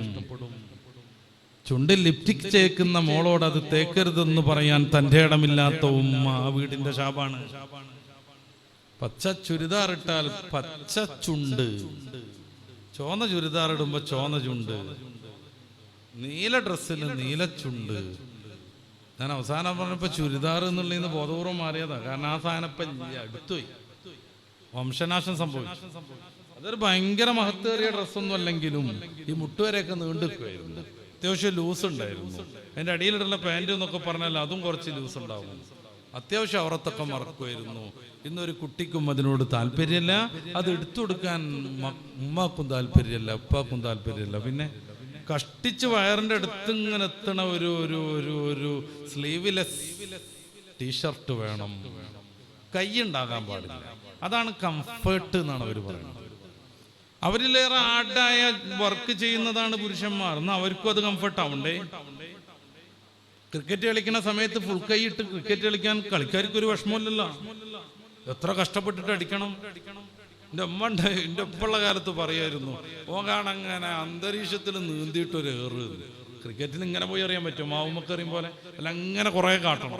അപ്പൊ അത് അന്തരീക്ഷത്തിൽ നീന്താണ്. മാനത്ത് നീന്തിയിട്ടുണ്ടോ അവനൊരു ഏറ്. അതിന് ഫുൾ കൈ ഷർട്ടിട്ട് അവർക്കൊരു പ്രശ്നമില്ല. എത്ര റിസ്ക് എടുത്ത പരിപാടിയാണത്. ഗാലറിന്റെ മേലെ കൂടി റോട്ടിക്ക് അടിച്ചെത്തിക്കണോലൊക്കെ ഉണ്ട്. ആ പന്ത് അവർക്കും ഫുൾ കൈയിന് തകരാറൊന്നുമില്ല. പന്ത് കളിച്ചുകൊണ്ടിരിക്കുന്ന മെസ്സിക്കോ റൊണാൾഡോയ്ക്കോ പുതിയ കുട്ടികളുടെ ഒക്കെ ഹരമായി മാറുന്ന നമ്മുടെ യമാലിനോ കൈയിട്ടാൽ കുഴപ്പമൊന്നും വരുന്നില്ല. കളിക്കാൻ വരുന്നുണ്ടോ? ഉണ്ടോ? ഇല്ല. എന്താ മോനെ അക്കീബേ, എന്താ ഉണ്ടാകുക? യമാല് കൈ ഉണ്ടാവില്ല. എത്രക്കുണ്ടോ? ഇല്ലേ? ഇല്ലേ? തോന ഗോളടിക്കണ മെസ്സിക്കൊക്കെ എത്ര ഉണ്ടാവും തോന്നുന്നുണ്ട്. അപ്പൊ ഈ കൈയില്ലാത്ത ഡ്രസ്സാണ് കംഫേർട്ട് എങ്കിൽ ഹാർഡായ വർക്ക് ചെയ്യണ പുരുഷന്മാർക്കും അത് കംഫേർട്ട് ആവണം. പക്ഷെ അവരതങ്ങനെ ചെയ്യണില്ലേ. പെണ്ണിനെ പറഞ്ഞു പറ്റിച്ചു, ഇതാടി മോളെ നിനക്ക് കംഫേർട്ട്. എന്തിനാ? എന്നിട്ടൊരു ചെറിയ ഒട്ടിപ്പിടിച്ച പാൻ്റ് ഇടണം. അത് പൂച്ച മാന്തിയ പോലെ അവിടെ ഇവിടെ കീറിയാൽ അത് വിശേഷമായി ബഹുകേമം. എന്നിട്ട് ഉഷറും പുളിയില്ലാതെ ഈ ടെക്സ്റ്റൈൽസിന്റെ മുമ്പിൽ ഡിസ്പ്ലേക്ക് സ്റ്റാച്ചു വെക്കണമാതിരി ഇങ്ങനെ സമൂഹമേ സമർപ്പണം എന്ന് പറഞ്ഞ് ഇങ്ങനെ നടക്കുക. അത് പറയണില്ലെങ്കിലും പറയണ പോലെ നടന്നുകൊണ്ടിരിക്കുക. ഓഫീസിൽ ഇങ്ങനത്തെ പെണ്ണുണ്ടാവണം എന്നുള്ളത് ആരുടെ താല്പര്യമാണ് നമ്മൾ മനസ്സിലാക്കണ്ടേ. പെണ്ണുങ്ങൾ അത് ഉൾക്കൊള്ളണ്ടേ. നമ്മുടെ ശരീരം നഗ്നമായി കണ്ടു കിട്ടണമെന്നത് ആരുടെ താല്പര്യമാണ്? പുരുഷ കേസരികളുടെ ലൈംഗിക ദാരിദ്ര്യം അനുഭവിച്ചുകൊണ്ടിരിക്കുന്ന കുറേ വൃത്തികെട്ടവന്മാരുടെ. അപ്പൊ അവര് പെണ്ണിന്റെ ഡ്രസ്സ് ഇങ്ങനെയാണെന്ന് പറയും, സിനിമയിലൂടെ അത് കൊണ്ടുവരും, ചാനലിൽ ഇങ്ങനെ വരും. പെണ്ണ് തെറ്റിദ്ധരിക്കും, അപ്പോഴേ ഫ്രീഡം കിട്ടുള്ളൂ, അപ്പോഴേ കംഫർട്ട് ആവുള്ളൂ. പിന്നെ ഉപ്പ അതേ എടുത്തു കൊടുക്കുള്ളൂ, ഉമ്മ അതേ എടുത്തു കൊടുക്കുള്ളൂ. അതുകൊണ്ടാണ് ഞാൻ ചുരിദാർ എന്ന് പറഞ്ഞ മൂന്നാമത്തേൽ മാറ്റിയത്. അതുകൊണ്ടുണ്ടാവുന്ന അനർത്ഥങ്ങളെ കുറിച്ച് പറയാൻ തൽക്കാലം എൻ്റെ സമയം അനുവദിക്കുന്നില്ല. അപ്പൊ ഡ്രസ്സിന് പച്ച ചുണ്ടടിക്കണം. വാപ്പ ഗൾഫിൽ നിന്ന് വരിക, എന്നിട്ട് 10-20 ഇങ്ങനത്തെ കളറിന്റെ കുറ്റികള് നല്ല സ്വകാര്യമായിട്ട് ഇങ്ങനെ 14-15 വയസ്സുള്ള മോൾക്ക് കൊടുക്കുക. അത് ഞാൻ ഓൾക്ക് കൊടുന്നേറെ. അപ്പൊ എന്തും ചോദിക്കണ ജിജ്ഞാസുള്ള വയസ്സായ ഉപ്പ ഉണ്ടാവുമല്ലോ, ഉമ്മയൊക്കെ ഉണ്ടാവും. അത്തടജിപ്പോൾ ഓൾക്ക് കൊടുത്ത് അത് ഓൾക്ക് സ്കൂൾക്ക് കൊണ്ടുപോകാനുള്ള സ്കൂൾക്കുള്ള കളറാണ്. അമ്മ അങ്ങനെ നോക്കുമ്പോ 10-20 കുറ്റികളുണ്ട്, കളർ തന്നെ ആയിരിക്കുമല്ലോ. ഇത് SSLC പഠിക്കണ പെൺകുട്ടിയാണ്, പൂവിന്റെ ഫോട്ടോ വരച്ചിട്ട് പെയിന്റ് ചെയ്യലല്ലേ പോള പണി. ആലോചിക്കും. വല്യപ്പാക്ക് പത്രമൊക്കെ മതി പാവം, അത് ഓള് സ്കൂൾക്കുള്ള പെയിന്റാണ്, കളറാണെന്ന് പറഞ്ഞാൽ. SSLC പെണ്ണ് ഇപ്പൊ അങ്ങനെയാണ് ചെയ്യുക. അവളിങ്ങനെ അർദ്ധവിത്രം വളക്കും, പിന്നെ കണ്ണിന്റെ കുറുകെയുള്ള ഛേദം വരയ്ക്കും, എന്നിട്ട് ബ്ലാക്ക് ഇങ്ങനെ പോയിന്റിന് അത് കൊടുക്കും. കളർ കൊടുക്കലാണ് അവിടെ ഒരു വലിയ പരിപാടി. ആലോചിക്കും. അതിന്റെ ഇല വരക്കും, പൂവ് വരക്കും, എന്നിട്ട് ആ ഇലക്ക് പച്ച കൊടുക്കും, പൂവിന്റെ തുമ്പത്ത് ഇങ്ങനെ മഞ്ഞ കൊടുക്കും. അതാ പരിപാടി അല്ല, ഇത് അതിനുള്ളതല്ല, ചുണ്ടുമ്പത്തേക്കുള്ള പരിപാടിയാണ്. അതിലുള്ള ഒരു പ്രധാനപ്പെട്ട കണ്ടന്റാണ് മെർക്കുറി. 1 ഗ്രാമിന്റെ 100-1 എന്നാൽ കിഡ്നി പോയി പോകും. അറിയാവോ? അപ്പൊ ഗൾഫിൽ നിന്ന് പൊതിഞ്ഞെട്ടി കൊടുന്നെടുത്തേണ്. ഉമ്മാനിപ്പാനെയും പറ്റിച്ചിട്ട് സ്വകാര്യമായിട്ട് കൊടുത്തതാ മോൾക്ക്. എന്ത്? കിഡ്നി സംഹാരി. കേരളത്തിൽ ഏറ്റവും കൂടുതൽ കിഡ്നി പോയിട്ട് കിഡ്നി വേണമെന്ന് അപേക്ഷ കൊടുത്തത് ഈ സമൂഹമാണ്. മൈക്ക് ഓഫാക്കി പറയണമെന്ന് എനിക്ക് തോന്നണേ. മുത്തറസൂൽ ഇതല്ലായിരുന്നു കണ്ടത്, ആരോഗ്യമുള്ള ഒരു സൊസൈറ്റിയെ. അതിനാ നീന്തൽ പഠിക്കണം എന്ന് പറഞ്ഞത്, അതിനാ കുതിരയോട്ടം പഠിക്കണം എന്ന് പറഞ്ഞത്, അമ്പെയ്ത്ത് പരിശീലിപ്പിക്കണം എന്ന് പറഞ്ഞത്, അതിനാണ് ദിവസം കുളിക്കണം എന്ന് പറഞ്ഞത്, അതിനാണ് നജസ്സുകളാകുന്ന മാലിന്യങ്ങളിൽ നിന്ന് മാറി നിൽക്കണമെന്ന് മതപരമായ ബാധ്യതയായി പഠിപ്പിച്ചത്. ഒരു സഹാബി ഒരു മുത്തറസൂലിന്റെ അടുത്ത് വന്നിട്ട് പറയുന്നുണ്ട്, എനിക്ക് ഒന്നിലൊരു ഉഷാറില്ല, ഒരു മൂഡ് ഔട്ട്, കട്ട് ഓഫ്, ഒന്നും ചെയ്യാനൊരു ഉഷാറില്ല, അങ്ങനെ ചടച്ചുകൊണ്ട് നിൽക്കണ്. അല്ലാണ്ട് റസൂൽ പേപ്പർ കൊണ്ടുവരാൻ പറഞ്ഞു. അലി ബിൻ അബി ത്വാലിബ് തങ്ങളോട് എഴുതൂട് 4 അരിഷ്ടം എന്ന് പറഞ്ഞു. അവിടുന്ന് പറഞ്ഞെടുത്തോ, ഒരു ദശമൂലാരിഷ്ടം, പിന്നെ ഇപ്പൊ ഒരു അശ്വഗന്ധാരിഷ്ടം, ബലാരിഷ്ടം, കടക്കട്ടെ, ചോര കുറവുണ്ടാവും, അതുകൊണ്ട് നമുക്കൊരു ദ്രാക്ഷാരിഷ്ടം കൂടി കൊടുക്കുക. ഇത് 4 കുപ്പി വാങ്ങുക, എല്ലാം കൂടി ഒന്നിച്ചാക്കുക, 2 ഔൺസ് വീതം 4 നേരം സേവിക്കുക എന്ന് പറഞ്ഞോ? നിന്റെ നടത്ത സ്പീഡ് കൂട്ടണം എന്ന് പറഞ്ഞു. പുതിയ ഭാഷയിൽ ജോഗിങ് നടത്തണം എന്ന് പറഞ്ഞു. നടത്ത സ്പീഡ് കൂട്ടണം, ഫുള്ള് ദിമ്മ കയറരുത് സ്കൂട്ടിമേ. ഞാൻ മൂത്രയ്ക്കാൻ പോയി വരാന്ന് പറയണ ഉടനെ കാണാം സ്കൂട്ടി ആട്ടാക്കണം. എന്താ വെച്ചാൽ സിറ്റ് ഔട്ട് ഒന്ന് ബാക്കത്തൊക്കെ കുസ്കു പോയത് മൂപ്പരാണ്. അത്ര ഡിസ്റ്റൻസ് മതി സ്കൂട്ടി ആട്ടാക്കാൻ. കേരളത്തിലെ 27% യുവാക്കൾക്കാണ് ഷണ്ടത്വം, കുട്ടില്ലായ്മ. ഷണ്ടത്വം എന്നും പറഞ്ഞ് ഞാൻ ഭീഷണിപ്പെടുത്തുന്നില്ല, കുട്ടില്ലായ്മ. ഇന്ത്യ ടുഡേ നടത്തിയ പഠനമാണ് ഞാൻ പറയണത്. എന്തേ കാര്യം? വൃഷ്ണം ചൂടാവുന്നു എന്നാണ്. എങ്ങനെ? ടൈറ്റായിട്ടുള്ള ജീൻസ് പോലുള്ള ഡ്രസ്സ് ധരിക്കുന്നു, സ്ഥിരമായി ബൈക്ക് യാത്ര ചെയ്യുന്നു എന്നാണ്. അതുകൊണ്ട് എല്ലാ ആശുപത്രിയുടെയും ഒരു ഭാഗം IVF എന്നൊക്കെ പറഞ്ഞിട്ട് നമ്മളെ പറ്റിക്കാൻ വേണ്ടി കുട്ടികളുണ്ടാക്കാനുള്ള ഭാഗമാക്കി മാറ്റുന്നത്. അതുകൊണ്ടാണ് ഓരോരുത്തരും ഇങ്ങനെ പരസ്യം കൊടുത്തുകൊണ്ടിരിക്കുന്നത്. പണ്ടൊന്നും അതില്ലല്ലോ. നല്ല ചെലവുണ്ടെങ്കിലാണ് ആശുപത്രിയുടെ ഒരു ഭാഗം അതിന് മാറ്റി വെക്കുക. ആരെങ്കിലും ഗൾഫിൽ പോയിട്ട് ഈ UPS കച്ചവടം നടത്തുന്നുണ്ടോ? ഗൾഫിൽ എന്താ ബിസിനസ്? UPS പടച്ചോനെ, അവിടെ കറണ്ട് പോവില്ല. കറണ്ട് പോകണമെങ്കിൽ ഒരാഴ്ച മുന്നേ തന്നെ പറയൽ തുടങ്ങും, പേപ്പറിൽ വരും, ചാനലിൽ വരും. അവിടെ പിന്നെ അതിന്റെ ആവശ്യമല്ലേ? ഉണ്ടാവോ? ഇല്ലല്ലോ. ആശുപത്രിക്കാർ മൊത്തം പലരുടെയും പരസ്യം നമ്മൾ കാണുന്നുണ്ട്. ഞങ്ങൾ ജന്മം നൽകുന്നു അമ്മ എന്ന സാഫല്യത്തെ.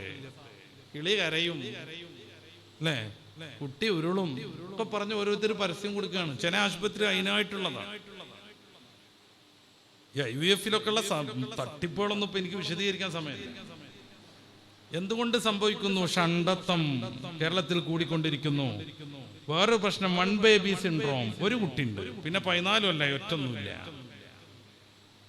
ഒരു കുട്ടിയും മറ്റേ കുട്ടിയും തമ്മിലുള്ളതിന്റെ ഗ്യാപ്പ് 17 കൊല്ലം. അല്ലോ, ഏതോ പുസ്തകം വേർന്നപ്പോ അബദ്ധത്തിലൊന്നും കൂടി ഉണ്ടായതാണ്. ഇതിനാണ് 1 baby സിൻഡ്രോം. ബൈക്കും കൂടെ ഉപയോഗിച്ചിട്ട് പള്ളിയിലേക്ക് പോയിട്ട് ഓരോ ചവിട്ടടിക്കും പ്രതിഫലവും, റിട്ടേൺ ആകുമ്പോഴുള്ള ചവിട്ടടിക്ക് പാപമോചനമൊക്കെ പറയണ ഒരു ഹദീസുണ്ട്. ആ ഹദീസ് 4 കണ്ടീഷൻ പറയണത്: ഒന്ന്, പൂർണ്ണമായി ഒതു കൊടുക്കണം വീട്ടിൽ നിന്നാണ്. രണ്ടാമത്തേത് നടന്നു പോണം എന്നാണ്. മൂന്നാമത്തേത് ഒരു ഫർള് നിസ്കരിക്കണം എന്നാണ്. അങ്ങനെ പോകുമ്പോഴായി പ്രതിഫലം. നടന്നു പോണം. അപ്പൊ സ്കൂട്ടിയുടെ ഒക്കെ ഉപയോഗത്തെ, ബൈക്കിന്റെ ഉപയോഗത്തെ പരമാവധി ചുരുക്കണം എന്നാണ് മതത്തിന്റെ താല്പര്യം. ആവശ്യത്തിന് ഉപയോഗിച്ചുകൂടാന്നല്ല. അതുകൊണ്ടാണ് എനിക്കൊരു വിഷയത്തിലൊരു താല്പര്യമില്ല, ഉഷാറുമില്ല എന്ന് പറഞ്ഞു വന്ന സഹാബിയോട് റസൂൽ നടത്തത്തെ സ്പീഡ് കൂട്ടണം എന്ന് പറയുന്നത്. എന്ന സൂറത്ത് യാസീനിൽ ആയത്ത് വിശദീകരിച്ച് ഇമാം ഖുർത്തുബി ഹദീസ് ഉദ്ധരിക്കുന്നുണ്ട്. റളിയല്ലാഹു അൻഹു. എന്താ കാര്യം? അള്ളാന്റെ റസൂൽ ആരോഗ്യമുള്ളൊരു സൊസൈറ്റിയാണ് സ്വപ്നം കണ്ടത്. പക്ഷെ ഏറ്റവും കൂടുതൽ കിഡ്നി മാറ്റാൻ വേണ്ടി അപേക്ഷ കൊടുത്തത് ഈ സൊസൈറ്റിയിലെ ആളുകൾ, കേരളത്തിൽ.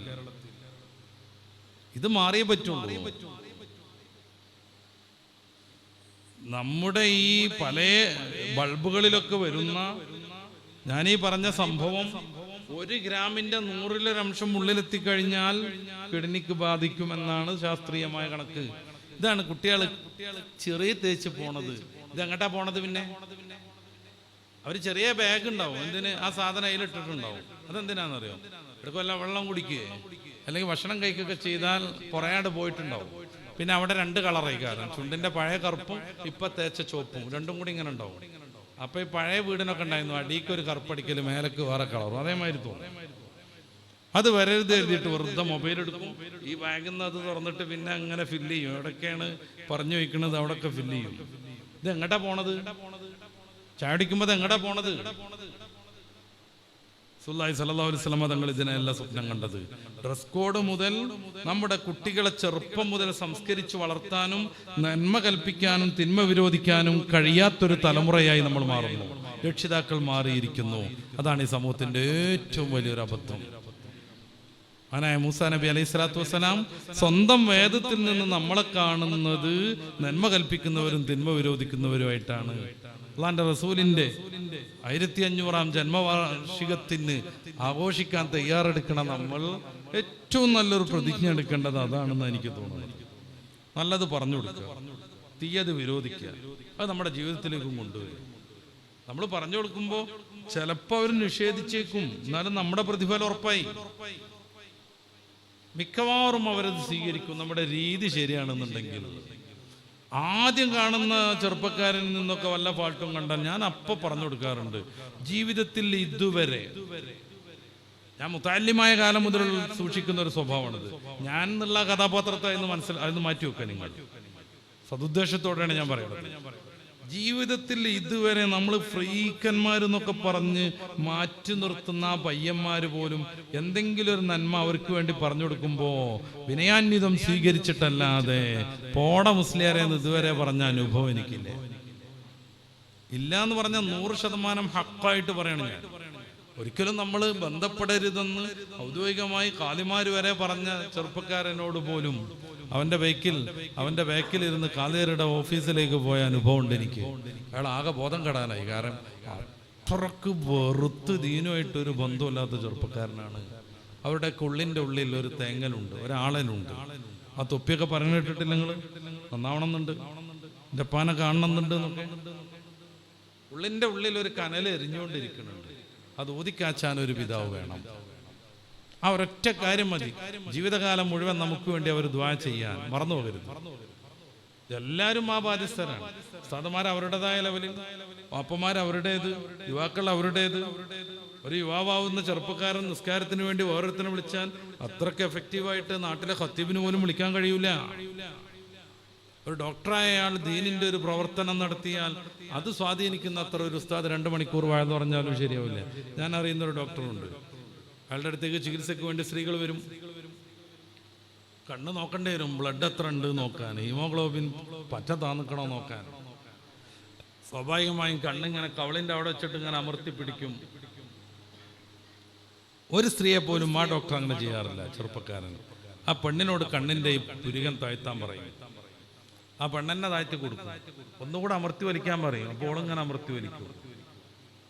അയാൾ 2 മണിക്കൂർ വഴുതു പറയുന്നതിനേക്കാളും ആ സ്ത്രീയെ അത് സ്വാധീനിക്കും. കാരണം ഒരു ഡോക്ടറാണ്, ഉസ്താദല്ല. ക്യാമ്പസിൽ പഠിക്കുമ്പോൾ ഏത് കൂട്ടുകാരനും കൈകൊടുത്ത് ഹഗ് ചെയ്ത് കിസ് ചെയ്ത് തോള് പിടിച്ച് മടിയെ തല വെച്ച് കിടക്കണ ഞാൻ എത്ര മോശക്കാരിയാണെന്ന് ആ പെൺകുട്ടിക്ക് ബോധ്യപ്പെടും. ആ പെൺകുട്ടിക്ക് ആ നിമിഷം മതി തന്റെ ജീവിതം മാറ്റിമറിക്കാൻ. ക്യാമ്പസിലൊക്കെ ഇടതടവില്ലാതെ ഞാൻ ഷെയ്ക്ക് ചെയ്യുന്ന ആളാണ്. സർവ്വ ആൺകുട്ടികൾക്കും അദ്ദേഹം ഡോക്ടറാണ്. എൻ്റെ മാതിരി ഇങ്ങനെ ക്യാമ്പസിൻ്റെ ഉള്ളിൽ കണ്ടിട്ടല്ല, ഞാൻ കണ്ടു തുടങ്ങിയിട്ടുള്ളൂ. അപ്പോഴേക്ക് ഞാൻ വാനമ്പാടിയായി പാറിക്കൊണ്ടിരിക്കുകയാണ്, അടിച്ചു പൊളിച്ചുകൊണ്ടിരിക്കുകയാണ്. അദ്ദേഹം ആ കടമ്പൊക്കെ കഴിഞ്ഞിട്ട് ഔദ്യോഗിക ഡോക്ടറാണ്. പക്ഷെ എൻ്റെ മുഖം ചികിത്സയ്ക്ക് വേണ്ടി ഒന്ന് താഴ്ത്താൻ മതപരമായി അനുവാദമുള്ളൊരു സംഗതിയാണത്. അത്യാവശ്യമാണെങ്കിൽ അങ്ങനെ അനുവാദമുള്ള ഒരു കാര്യത്തിന് പോലും അദ്ദേഹം എന്നെ കൊണ്ട് എൻ്റെ കണ്ണ് താഴ്ത്തിപ്പിക്കുന്നു. ഒരിക്കലും മൂപ്പരാൾ എൻ്റെ മുഖത്തൊന്നും തൊട്ടില്ല. എന്തൊരത്ഭുതം! അത് മതിയാവും ആ പെൺകുട്ടിക്ക് നന്നാവാൻ. എല്ലാവരും നമ്മൾ ഓരോരുത്തരും നന്മ കൽപ്പിക്കേണ്ടവരാണ്. നമ്മളെല്ലാവരും കൽപ്പിക്കുന്ന നന്മ പാലിക്കേണ്ടവരുമാണ്.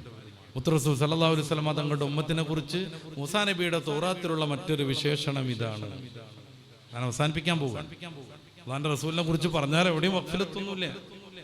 ഞാനിന്ന് സൂറത്തുൽ അറാഫിന്റെ 156, 57 കൂടെ വിശദീകരിക്കണം എന്ന് പറഞ്ഞ് കരുതിയിരുന്നു. അതിന്റെ അടുത്തേക്ക് എത്താൻ എനിക്ക് പറ്റിയിട്ടില്ല. ഇതാണ് ഹബീബായ റസൂൽ. മഹാനായ ഇമാമുന ബുസൂരി തങ്ങൾ റസൂലിന്റെ മഹത്വങ്ങളെല്ലാം ഒരു കവിതയിൽ ഒരുമിച്ച് കൂട്ടണമെന്ന് കരുതി എല്ലാവരെയും അതിശയിപ്പിക്കുന്ന കവിത രചിക്കുകയും ചെയ്തു. വലിയ വലിയ പണ്ഡിതന്മാർ ഇബ്നു ഹജർ ലൈത്തമിയെ പോലെയുള്ളവർ ശറഹ് എഴുതിയ, അംഗീകാരം നൽകിയ ബുർദത്തുൽ ബൂസൂരി നമുക്കൊക്കെ അറിയാം. റസൂലിന്റെ മഹത്വങ്ങളും എല്ലാം അതിൽ രേഖപ്പെടുത്തണമെന്ന് മഹാനുഭാവൻ നിശ്ചയിച്ചു. അവസാനം തന്റെ സാഹിത്യ വൈഭവം എല്ലാം ഉപയോഗപ്പെടുത്തി ബുർദത്തു ഷരീഫ് രചിച്ചു. ബുർദങ്ങനെ പലവട്ടം പാടി നോക്കിയിട്ട് മഹാനുഭാവൻ വേറൊരു വരി പാടുന്നുണ്ട്.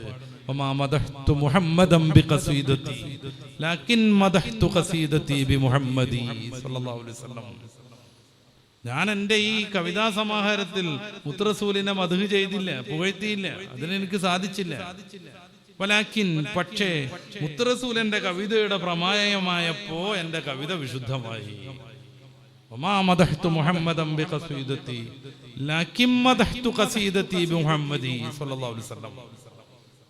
എന്റെ കവിതാ സമാഹാരത്തിന് വിശുദ്ധി വന്നു, ശ്രേഷ്ഠത വന്നു. എന്തുകൊണ്ട്? അതിന്റെ പ്രമേയം മുത്തറസൂലാണ്.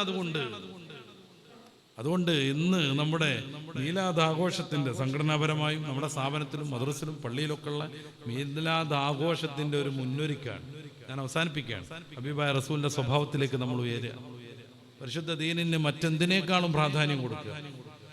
മറ്റെന്തിനേക്കാളും നമ്മളെ തകർത്തുകൊണ്ടിരിക്കണ, നമ്മളെ അലോസരപ്പെടുത്തിക്കൊണ്ടിരിക്കണ, നമ്മളെ വല്ലാതെ സമ്മർദ്ദം ചെലുത്തിക്കൊണ്ടിരിക്കുന്ന ദുന്യാവിന്റെ വിവിധങ്ങളായ കെട്ടുപാടുകളുണ്ട്. മയക്കുമരുന്ന്, മദ്യം, സിനിമ, സീരിയലുകൾ, വൃത്തികേടുകൾ. ഇതിൽ നിന്നൊക്കെ സമ്പൂർണമായി മാറി നിന്ന് ഹബീബായ റസൂൽ സല്ലല്ലാഹു അലൈഹി വസല്ലം തങ്ങളെ കുറിച്ച് ആയിഷത്തു സിദ്ദീഖ റളിയല്ലാഹു അൻഹ വിശദീകരിച്ച കാന ഖുലുഖുഹു വൽ ഖുർആൻ, മുത്തറസൂലിന്റെ സ്വഭാവം ഖുർആനായിരുന്നു എന്ന ആ വിശേഷണം നമ്മുടെ ജീവിതത്തിലേക്ക് നമ്മൾ കൊണ്ടുവരിക. പരിശുദ്ധ ഖുർആനാവണം നമ്മുടെ സ്വഭാവം, പരിശുദ്ധ ഖുർആനാവണം നമ്മുടെ ഏറ്റവും നല്ല അഭിമാനം. പരിശുദ്ധ ഇസ്ലാമിൽ വന്നു, നമ്മളൊക്കെ ഇസ്ലാമിൽ മുത്തറസൂലിന്റെ ഉമ്മത്തിങ്ങളായി കടന്നു വന്നു. ഇതെല്ലാം റബ്ബ് തആല നമുക്ക് നൽകിയ നിഅമത്താണെന്നും ആ നിഅമത്തിന് ശുക്ർ ചെയ്യാൻ നമ്മുടെ ജീവിതകാലം മുഴുവൻ നമ്മൾ സ്വലാത്ത് ചൊല്ലിയാലും ഇബാദത്ത് ചെയ്താലും അത് സാധ്യമാവില്ലെന്നും ഈക്വലാവില്ലെന്നും മനസ്സിലാക്കി പരമാവധിക്കപ്പുറം അല്ലാഹുവിന്റെ റസൂലിലേക്കും ഖുർആനിലേക്കും ഇസ്ലാമിലേക്കും അടുത്തു വന്ന് മറ്റെല്ലാ സമ്മർദ്ദങ്ങളെയും അതിജയിച്ച് നമ്മുടെ മക്കളെ സ്നേഹിച്ച് കുടുംബബന്ധം പുലർത്തി മക്കളോട് ഒരുമിച്ച് കൂടിയിരുന്ന് ഭക്ഷണം കഴിച്ച് വൈകിട്ടാകുമ്പോഴേക്ക് മക്കളും ഉപ്പയും എല്ലാവരും വീട്ടിൽ സംഗമിച്ച് നേരം വെളുക്കോളം അങ്ങാടി ചുറ്റുന്ന സ്വഭാവം മാറ്റിവെച്ച് കോഴിക്കോട് ടൗണിൽ ഒരു 10-20 വർഷമായിട്ട് ജീവിക്കുന്ന ഒരുത്തനാണ് ഞാൻ. പല ദിവസങ്ങളിൽ അവിടെ എന്ത് കുഴപ്പക്കാരുടെ പരിപാടി ഉണ്ടെങ്കിലും പർദ്ദയിട്ട പെണ്ണുങ്ങളായിരിക്കും. മലപ്പുറത്തുനിന്ന് വരുന്നവരല്ല, വയനാട്ടിൽ നിന്ന് ഇറങ്ങുന്നവരല്ല, ഈ കോഴിക്കോട് പരിസരത്തുള്ളവർ, ഈ ബേപ്പൂരും ഈ ഫറൂഖും ഈ രാമനാട്ടുകരയിലുമുള്ളവർ. മാറ്റണം നമ്മൾ ആ ചട്ടങ്ങളെ. ക്രിസ്ത്യാനികളുടെ വലിയൊരു പരിപാടി ഇല്ലായിരുന്നു. അവിടെ ചെന്ന് നോക്കുമ്പോൾ ഫുൾ പർദ്ദക്കാർ. ഞെട്ടിപ്പോയി. ഞാൻ നേരിട്ടുള്ള അനുഭവം പറയാണ്. ഒരു വമ്പിച്ച പദ്ധതി, ഒരു 7 ദിവസം നീണ്ടു നിൽക്കുന്നു. ചെല്ലുന്നിടത്ത് യേശുവിനെ കുറിച്ച് ഒരു ചെറിയ ഡോക്യുമെന്റ്, അത് കണ്ട് ഇപ്പുറത്തെത്തുമ്പോഴേക്ക് ക്രിസ്തു മതത്തിനെ കുറിച്ചുള്ള ഒരു കുഞ്ഞു ഡോക്യുമെന്റ്, അത് കഴിഞ്ഞാൽ ബൈബിളിനെ പറ്റിയുള്ള ഒരു എക്സിബിഷൻ, അത് കഴിഞ്ഞാൽ കുറേ ഇവരുടെ മിഷനറിമാര് മേശയും കസാരയിട്ടിരിക്കുക, അതിന് വട്ടത്തിൽ നിന്നിട്ട് ഇങ്ങനെ സംശയം ചോദിച്ച് തീർക്കുക. അത്തരം പരിപാടികൾ പങ്കെടുക്കലും അവിടെ ഇങ്ങനെ പരമാവധി ദീന് പറയലും ഒരു സ്വഭാവമായിട്ട് കൊണ്ടെടുക്കണം. ഞാൻ അതിനു വേണ്ടിയാ ചെന്നത്. ഞാൻ ഞെട്ടിപ്പോയി. ഒരു 12 മേശകളുണ്ട്. ചുറ്റുഭാഗം നിൽക്കുന്നത് മൊത്തം പർദ്ദക്കാരും ആ പർദ്ദക്കാരുടെ മക്കളും. ചോദിച്ചുകൊണ്ടിരിക്കുകയാണ് മിഷനറിമാരോട്. ഒരിങ്ങനെ പറഞ്ഞു കൊടുക്കുകയാണ് ബൈബിളൊക്കെ വിശദീകരിച്ചിട്ട്. ആര് പറഞ്ഞു അതൊക്കെ ശ്രദ്ധിക്കണമെന്ന്? ആര് പറഞ്ഞു അതൊക്കെ ശ്രദ്ധിക്കണമെന്ന്? അത് ശ്രദ്ധിക്കേണ്ട ആളുകൾ അത് ഏറ്റെടുക്കും. നമ്മൾ മദ്രസയിൽ 4ാം ക്ലാസ് തോറ്റ് പഠനം നിർത്തിയ ആ ഒരു 4ാം ക്ലാസ്സും കുസ്തിയും കൊണ്ട് ക്രിസ്ത്യാനികളുടെ പരിപാടിക്ക് സംശയം ചോദിക്കാൻ ചെന്നാൽ എന്താ ഈമാൻ അള്ളാഹു നൽകിയതിന് നമ്മളൊരു നന്ദി ഒന്നും കാണിക്കണ്ടേ? സൂറത്തു അൽ-ബഖറയുടെ 130-ാമത്തെ വാക്യം ഒന്ന് വായിച്ചു നോക്കൂ. യാക്കൂബ് നബി അലൈഹി സ്വലാത്തു വസ്സലാം മക്കളെ വിളിച്ചിട്ട് പറയുന്നത്, ഇന്നല്ലാഹ അസ്തഫാ ലക്കുമുദ്ദീൻ, അള്ളാഹു നിങ്ങൾക്ക് ദീനിനെ തെരഞ്ഞെടുത്തു തന്നു. വലാ തമൂതുന്ന ഇല്ലാ വഅൻതും മുസ്ലിമൂൻ, ഇനി മുസ്ലിങ്ങളായിട്ടല്ലാതെ മരിച്ചു പോകരുത് എന്നാണ്. നമ്മൾ ദീനിൽ വളർന്ന് ദീനിൽ ജനിച്ച് പർദ്ദക്കെട്ട് പുറത്തിറങ്ങിയിട്ട് ഏതെങ്കിലും മതക്കാർ അവരുടെ മതം ന്യായീകരിക്കാൻ വേണ്ടി വെക്കുന്ന സ്റ്റാളുകളിൽ കയറിയിട്ട് ഡോക്യുമെന്ററി കണ്ട് സംശയം തീർത്തിറങ്ങിപ്പോരി. എന്തൊരു നാണക്കേടാണിത്. മനയ മുത്തറസൂൽ കടന്നു വരുമ്പോ ഉമറുൽ ഫാറൂഖ് തങ്ങൾ എന്തോ ഒന്ന് വായിക്കുന്നത് ശ്രദ്ധയിൽപ്പെട്ടു. എന്താണ് അങ്ങയുടെ കയ്യിൽ നിന്ന്? റസൂലുള്ളാഹി തങ്ങൾ അന്വേഷിച്ചു. തൗറാത്തുല്ലദീ ഉൻസില അലാ മൂസ, മൂസയ്ക്ക് അവതീർണമായ തൗറാത്ത് എന്ന് ഉമറുൽ ഫാറൂഖ് സന്തോഷത്തിൽ മറുപടി പറഞ്ഞു. മുത്തറസൂലിന്റെ മുഖം ചുവന്നു, ദേഷ്യം കൊണ്ട് വറച്ചു, വളരെ കോപിഷ്ഠനായി. ശകാര സ്വരത്തിൽ, എന്തേ മുഹമ്മദിന് അവതീർണമായ ഖുർആൻ പോരെ ഉമറ എന്ന് ചോദിച്ചു. അവിടുന്ന് ഉമറുൽ ഫാറൂഖ് തങ്ങൾ മുട്ടുംകാലിൽ എഴുന്നേറ്റ് നിന്നു, 2 കൈയും പൊക്കി പിടിച്ചു. ആമന്നാ ബില്ലാഹി റബ്ബ വബിൽ ഇസ്ലാമി ദീന വബി മുഹമ്മദൻ നബിയ്യം വറസൂല വബി മുഹമ്മദിൻ നബിയ്യം വറസൂല. അല്ലാഹു മതി, ഇസ്ലാമു മതി, മുത്തറസൂൽ മതി എന്നും പറഞ്ഞിട്ട് ഉറക്കെ പ്രഖ്യാപിച്ചു. ഉമറുൽ ഫാറൂഖ് തങ്ങളുടെ ഈമാനിൽ വല്ല സംശയമുണ്ടോ? മുത്തറസൂലിന് സ്വർഗത്തിലേക്ക് പോകുന്ന 10 പേരുടെ നോട്ടീസ് ഇറക്കിയപ്പോ 2ാമത് ഉമറുൽ ഫാറൂഖ് തങ്ങളല്ലേ? ഉമർ തങ്ങൾ ഒരു വഴി കയറിയിട്ടുണ്ടെങ്കിൽ മറുവശത്ത് അബദ്ധത്തിൽ ഇബ്ലീസ് കുടുങ്ങിയാൽ ആൾ ഓടിപ്പോകുന്നല്ലേ?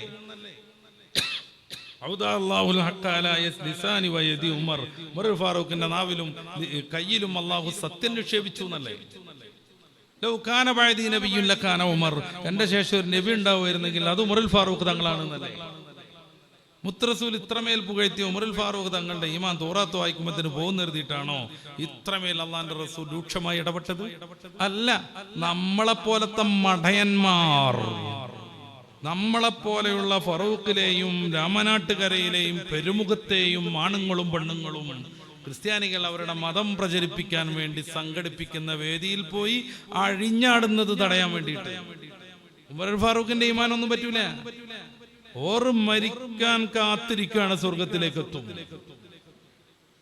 ഉമർ ഫാറൂഖ് തങ്ങളെ ചെയ്ത പ്രവർത്തനത്തിന്റെ സന്ദർഭം ഉപയോഗപ്പെടുത്തി നമ്മളെ മൊത്തം സംസ്കരിക്കാൻ മുസ്തറസൂൽ ചെയ്തതാണത്. എന്നിട്ട് വഹാബിന്റെ വൈശാഖം തമ്മിന്റെ യുക്തിവാദം പ്രസംഗം കേൾക്കുക, ജബ്ബാർ മാഷ് പറയുന്ന തോന്നിയാസൊക്കെ കേട്ടുകൊണ്ടിരിക്കുക. ഗൾഫിൽ ഇവിടക്കുള്ള ചെറുപ്പക്കാർ ഒരു ഇസ്ലാമിനെ പറ്റി ഒന്നും അറിയില്ല.